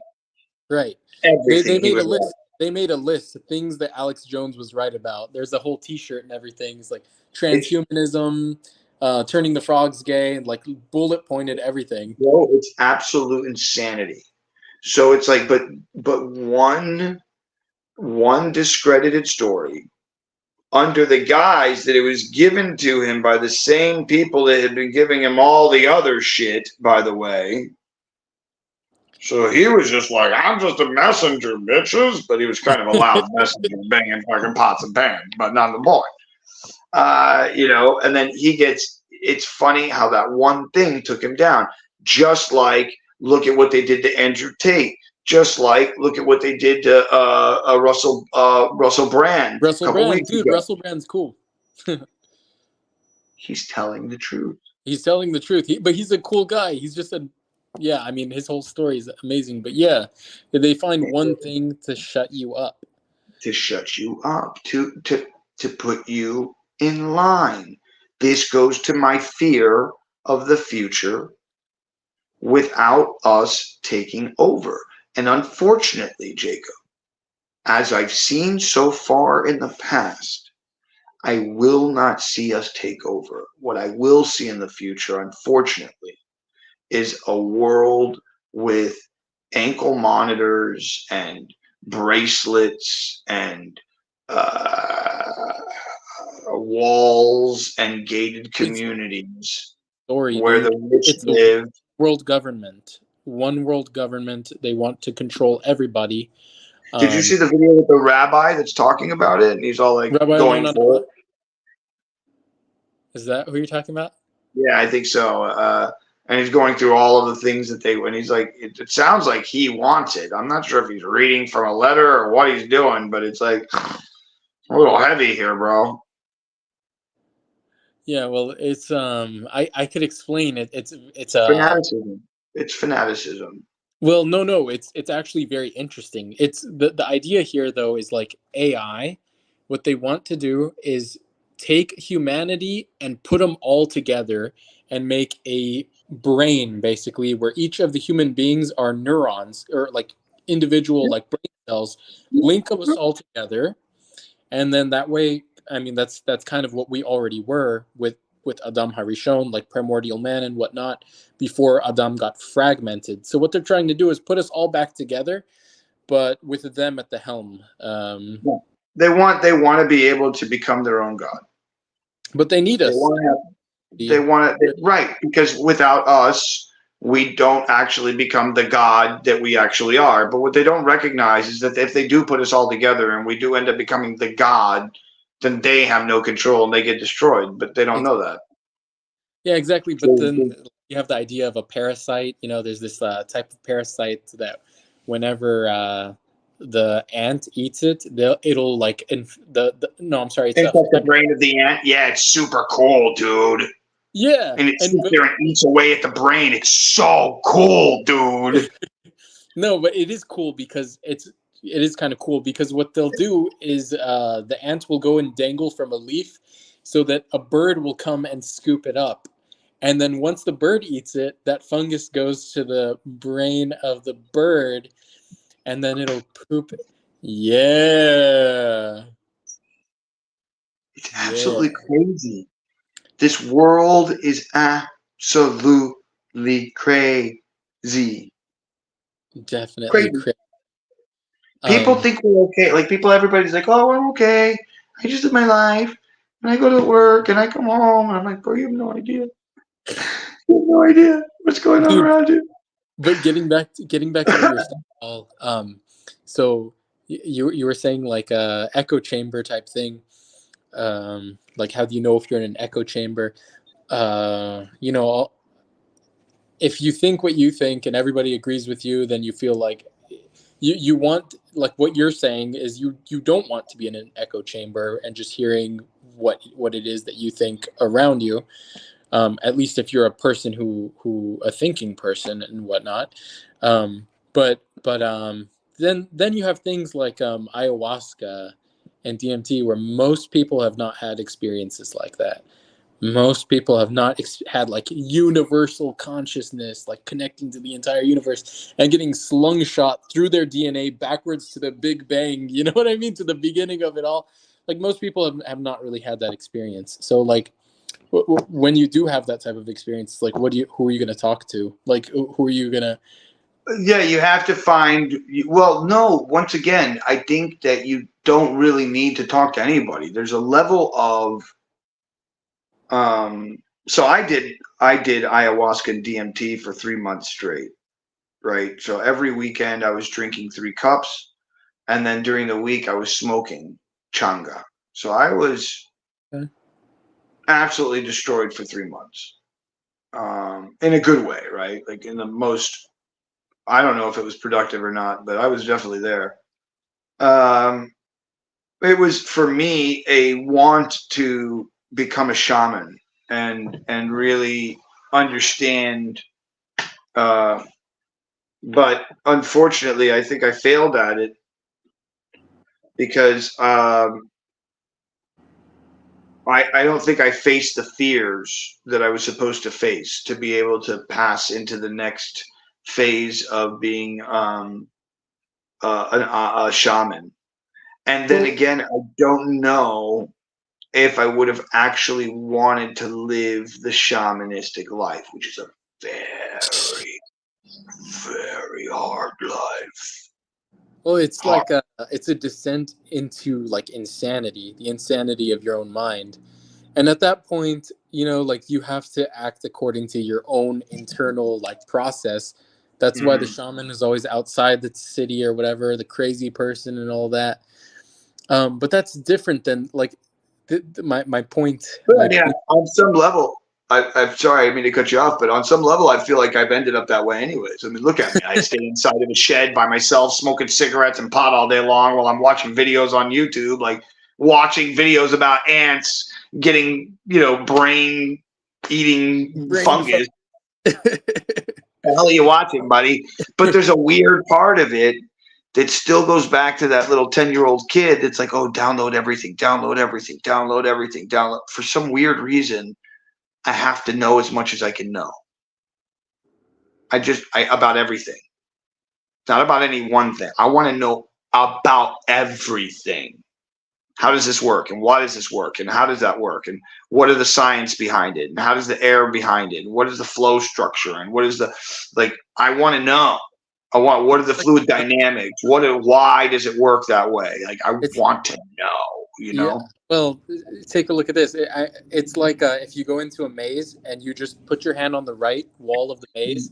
Have you heard this before? You Of course. follow it all the way through. Eventually, you come out of the maze, right? Yep. So, or you could say the I think same. maybe that's maybe what I'm doing. I'm putting a right hand on everything. Right. That's what I'm saying. But like, you can if you put your mind like almost like it's water, you can really understand just about anything. You know, you pour your mind into something, whatever. Like it's a maze. Sure, sure. Yeah, I have a whole analogy about that. Like, I believe that your mind is like a white room, and let's just pretend that I walked into your white room before you were there, and I had a Sharpie marker, right? And I put a dot somewhere in that white room. The minute you open up the door, the first thing you're going to see is the dot. First thing you'll see, no matter what you do. It'll be the first, because if you literally open up a door and everything is white and there's only one thing that's black, it'll be the first thing your eye goes to. You have no choice, right? And then that could be like a bad thought.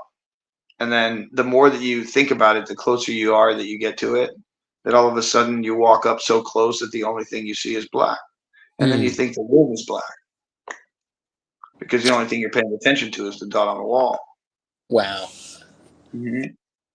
And then you go deeper than that. You could say in the center of the room, there's like a water kind of floating upwards, like just like sitting in a puddle, but it's there. And your choice is a marble ball that gets placed on top of the water, but then the ball still floats above that thing. Have you ever seen one of those where you can push the big ball of marble that's floating on a thing of water? You ever seen those? No, I don't think I've seen that before. It's a very cool thing, and it's all because of fluid dynamics and the water and the space and blah blah blah. It's very cool. Anyways, the point of that is that you can move this massive 8-ton or 4-ton object with just like touching it with your fingers, like barely, and it just moves wherever. Well, not wherever, but within that little base of where the the thing is. So it moves very easily. The point is that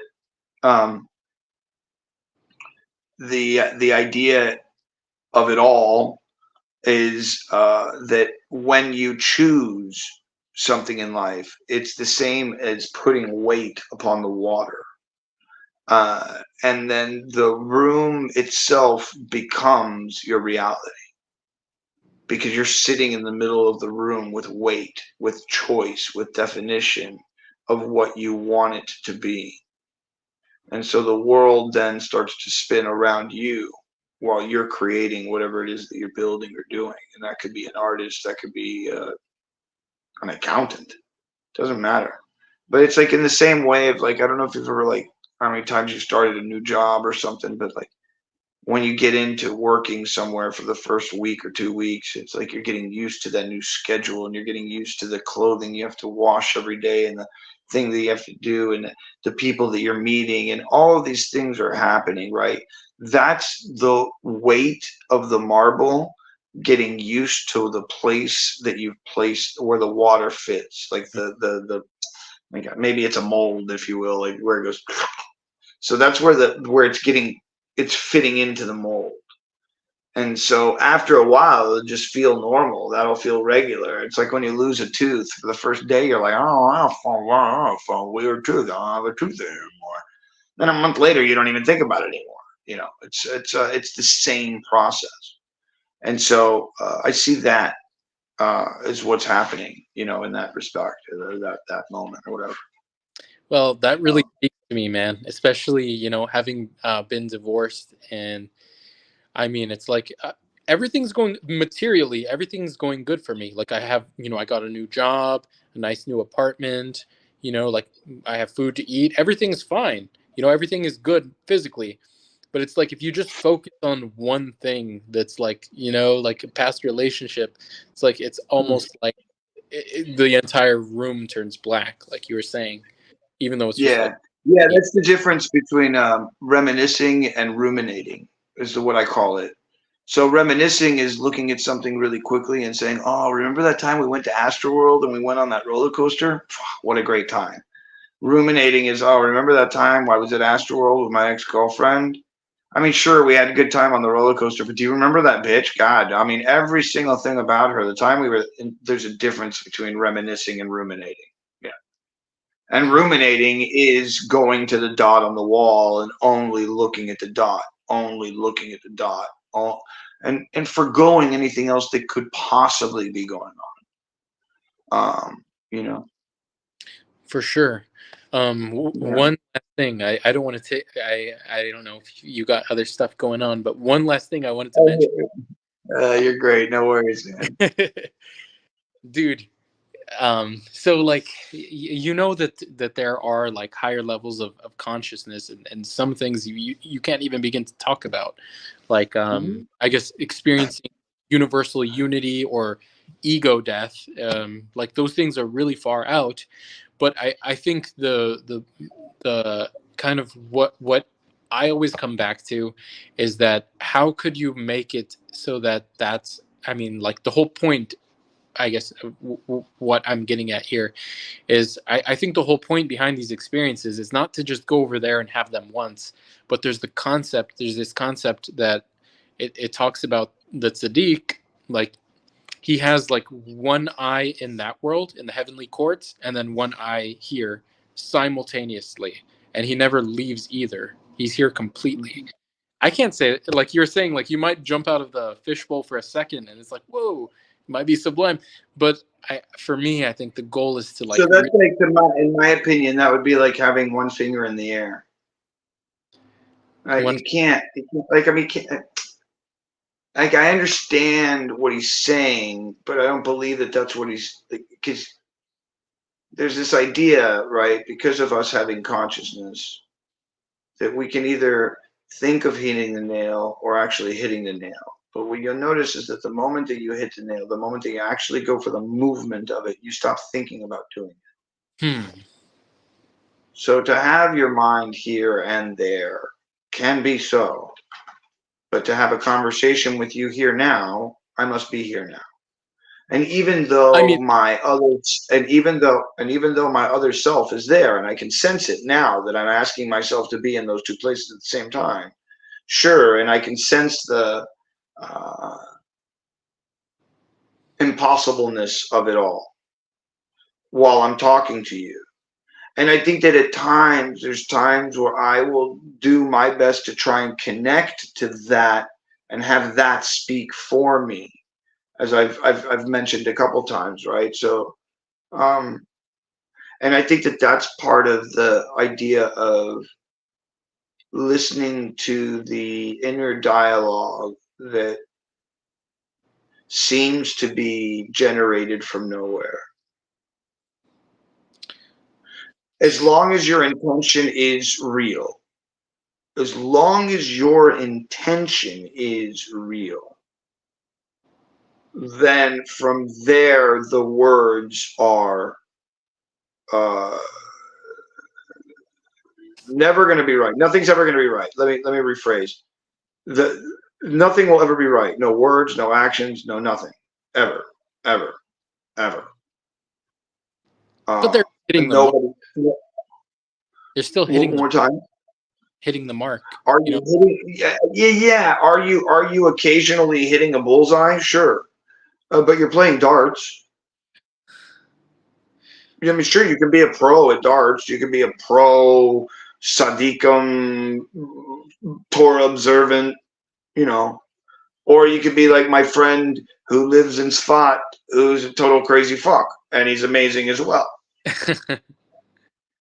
What do you want? It's a game. We dance and we play. I think like the difference between the straight and narrow of the Sadiqim and the path of the snaky path that we all take most of the time, of realizing many times that life tried to approach us, but we just weren't listening. Well, and then it's later in life that we get it. The flagpole says that it needs to stand firm, right? Whereas the flag itself says that it needs to go with the wind, whichever way. Yeah, but you're not both the flagpole and the flag. You are either the flagpole or the flag, and you're okay to be both. Both are needed. It's okay to be one or the other. It's okay to be the flagpole. It's okay to be the person who holds up the person who waves the hands and bangs the pots and pans. It's okay to be that person. There's no, in the same way I tell the story of like the piece of lead. Like there's a person who makes a horseshoe and he sells it for $25 a pop. There's a person who takes that same piece of lead, cuts it down very thin, makes a needle, sells it for $1,000. And then there's a person who takes that same piece of lead, cuts it down even thinner, turns it into a spring and puts it into a watch, and it's worth $25,000. But if you're a person who's making watch springs and you're hanging out with people who only raise horses, they'll never know the value of your watch springs. Wow. Same thing. Same thing. Just simply amazing. Wow. You Yeah, know, and both are needed. where are you? Like, you can be the most valuable thing in the world, but if you don't recognize your own value and you don't recognize the barriers or boundaries that you don't keep, i.e., 7 Noahide laws, this, that, and the other, anything, then the distinction of what you receive is very obvious. It's like math to me. Like, for me, it's just math. It's like, how can you not see being a shitty person brings you shitty shit in life? Oh, but he has Lamborghinis and hot women. I'm sure that's nice for 2.3 minutes. At what point will he be happy? At what point is that happiness to him? Could be. Once again, I don't know that man's vessel. I don't know how big it is. My guy might have a miniature cup with a miniature penis, and he's overflowing his miniature penis cup. Let him be happy, bro. Who am I to stop that guy from living the happy penis life, bro? I don't know what to tell you, bro. That's his story for his journey. I look at it like a video game. I install security systems, so it's a new job site every day. So I get to meet like people in mansions, millionaires, and whatever, all sorts of people.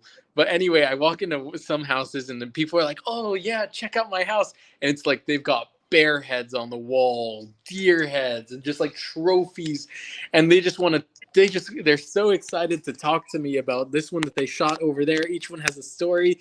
And I'm like, okay, well, no doubt there was a great amount of skill and like novelty in each story. I can't stand it when people kill animals and just put them up there to hang. At least eat the thing. Well, I mean, but at the same time, like, and just to be discordian, if you really saw the way that we killed mass-produced food and the way that we destroy those animals' lives for our hamburger meat, that we go out and buy and not think about. Actually, that's not kosher, by the way. If an animal's been abused before slaughter, that is not kosher. Jacob, have you ever been to a kosher slaughterhouse? I can't say I have. Nope. They cry just the same. They cry just the same. It's death, bro. It's a camp of death, and they know it's a camp of death. They cry. Humane. Oh no! So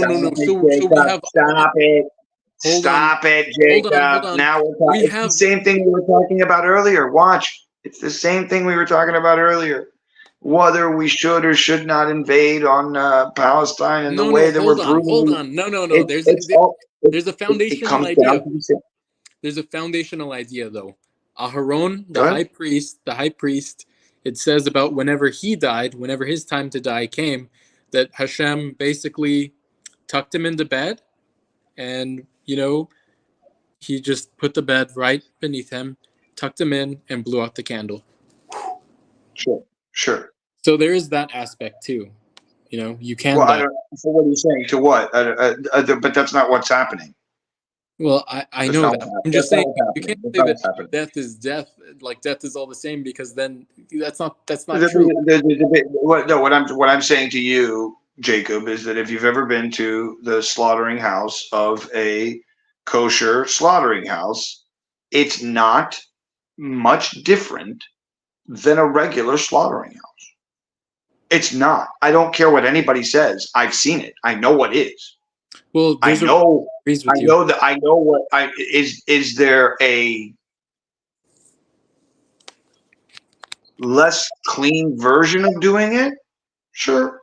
There's a rabbi that agrees with you. He was saying that actually, guys, you think you're eating kosher meat. You guys are actually not eating kosher meat at all, because these animals are not slaughtered humanely. Like it's not done according to standards. It has a hechsher on it, but it's not kosher. Right. I mean, what it comes down to, when you here's what happened in the 20th century. The disconnection from the production and the creation of food in a massive way. We no longer grow our own herbs or our own vegetables. We no longer grow our own lamb, chicken. That's a normal thing to do. Like, go get some chickens right now, put them in your backyard, and let me see how your neighbors are going to freak out in less than a week. And there's probably an ordinance against it already. Yeah. It's because they want the control over where you buy your chicken. They want the control over whether they even allow you to collect rain water. Well, like, yeah, no, I mean, they go and ask kids in school, like, where does food come from? They're like, from Walmart. But hey, let me say this because this is cool, Paul. They do everything they can to disconnect us from the connection to the earth. Exactly, but let me say this. If you had a cow that you took care of, you named it, and you love that cow, then and then you slaughter it, the cow wouldn't know that it's even dying. I don't know if you've ever been choked out. That's not true. Don't do that. No. Hold on. Do that. I don't know if you've ever been choked out, but there is a way of doing it to where you don't realize that you're unconscious. You just kind of ease right in. You're incorrect, Jacob. Have you ever been choked out? Yes. That you know you're getting choked out.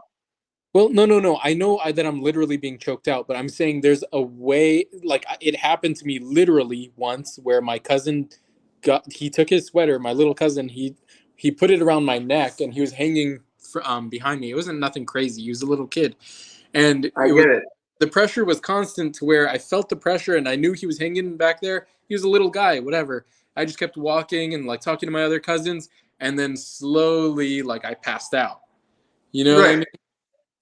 Okay, yeah. So, but that you still passed out, and you understood that it was a child that was holding you down. You understood a process that an animal that has no consciousness would have no clue about that. If I went up to my dog right now that I love with all of my heart and all of my might, and I spend more than 24 hours a day with that thing, and I sleep with it, takes bathroom breaks with me, takes showers with me, okay? If I went up to that dog right now, I'm getting a little concerned for the relationship you have with your dog. No. I don't have any children. I'm doing the best I got for me, okay? If I went up to this dog right now and I went and started to hold its neck slowly and ever so tightly, in a very short amount of time, it would start to understand that it can't breathe. And it would start to convulse and shake around because it doesn't want to be held down that manner. And believe it or not, that's what happens at a kosher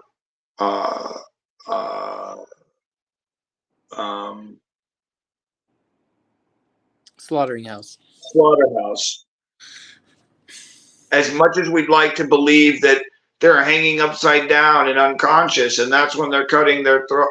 Please, bro. Hey, Paul, I actually don't have a dog in this fight.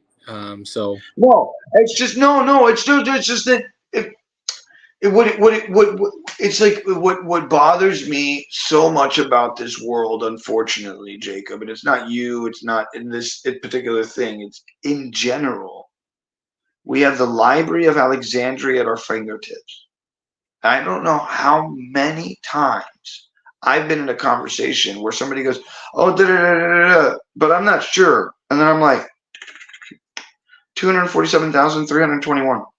And they're like, oh, what'd you do? I was like, I Googled it.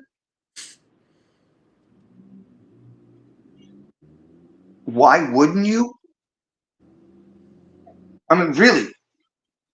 You just said you don't know the answer. Now you do. Why wouldn't you do that? I'm begging to know that answer, because that's the part that scares me. That's the part that asks me, why have we not said stop? That's the part of me that I go, how is it that it's so big in me, but it's not big in everybody else? what happened? Because that's the question. That's the reason that I don't have a job. It's the reason I don't want to have a regular work play thing. And I try and minimize it out of my life as much as possible. Because I don't want to toe the line. Even if, yes, I have to spend money. Even if, yes, I have to go to the supermarket and get some food. Okay, I'm going to do my best to just eat and be good, but not be part of. I don't want to be part of this. I don't want to be famous. And if I am famous, I fucked up. If I get well known, I fucked up. Well, there's a question. I make content on purpose that is purposeful to the point of putting me in the corner where they wouldn't want me to be well known. The conversations that you and I have had, the things that we talk about on almost every single one of these episodes, are things that they would never want people to hear. They don't want people to hear that they have their own journey. They don't want people to hear that they're special. They don't want people to hear that they have meaning, and that their journey is meaningful. No, and each one of the journeys. So you are each all one of the journeys. You are all apes, and you need to eat bugs and be in chambers and do what we tell you to do, because we know the right thing. And shut up. You can't say anything against what we're saying, because that's not going to fly here. But yes, and that encourages people to go to the store and buy the meat and say, "Oh no, I can't look at it. I can't look at the animal being slaughtered. That's barbaric. Ew!" And they'll turn around and eat the meat. So I appreciate what you're doing here, man. Because the simple truth is, and the reason I say I don't have a dog in this fight, it's because I saw the horrors of what they do in those slaughterhouses. I've seen it's torture for those animals. I'm very well aware of this. And that's actually why I stick. If I do eat meat, it's like once a month or something like that. And you're supposed to have a meat on Shabbat anyway. But I just stick with fish for the most part. Yeah. I mean, listen, I'm a meat eater, bro, and I like my meat, but I was raised on meat. And I've tried being a vegetarian. I've tried being pescatarian. I've tried to be a breatharian. I have. There's a thing. Look it up, man. Breatharian is a thing, dude. Like you breathe air and then you also sun gaze. That's part of it. Sun gazing. Yeah. It's part of sun gazing. Yep. You can have basically everything turns into a soup, dude. Everything turns into like a puree. You puree everything, but it's all vegetables. So it's like nuts and vegetables, coconut flakes, acai. Oh, you mean you're not sustained by just the sun and oxygen?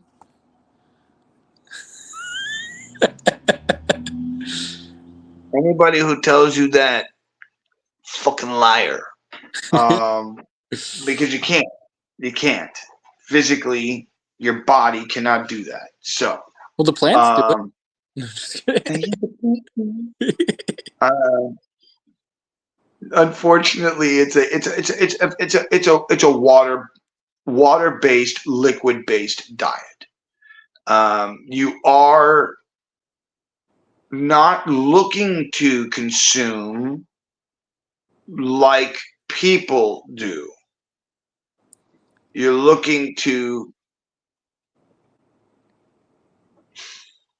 Dude, I did it for a while, and I didn't be a breatharian. To facilitate the body's movement to what it needs to be.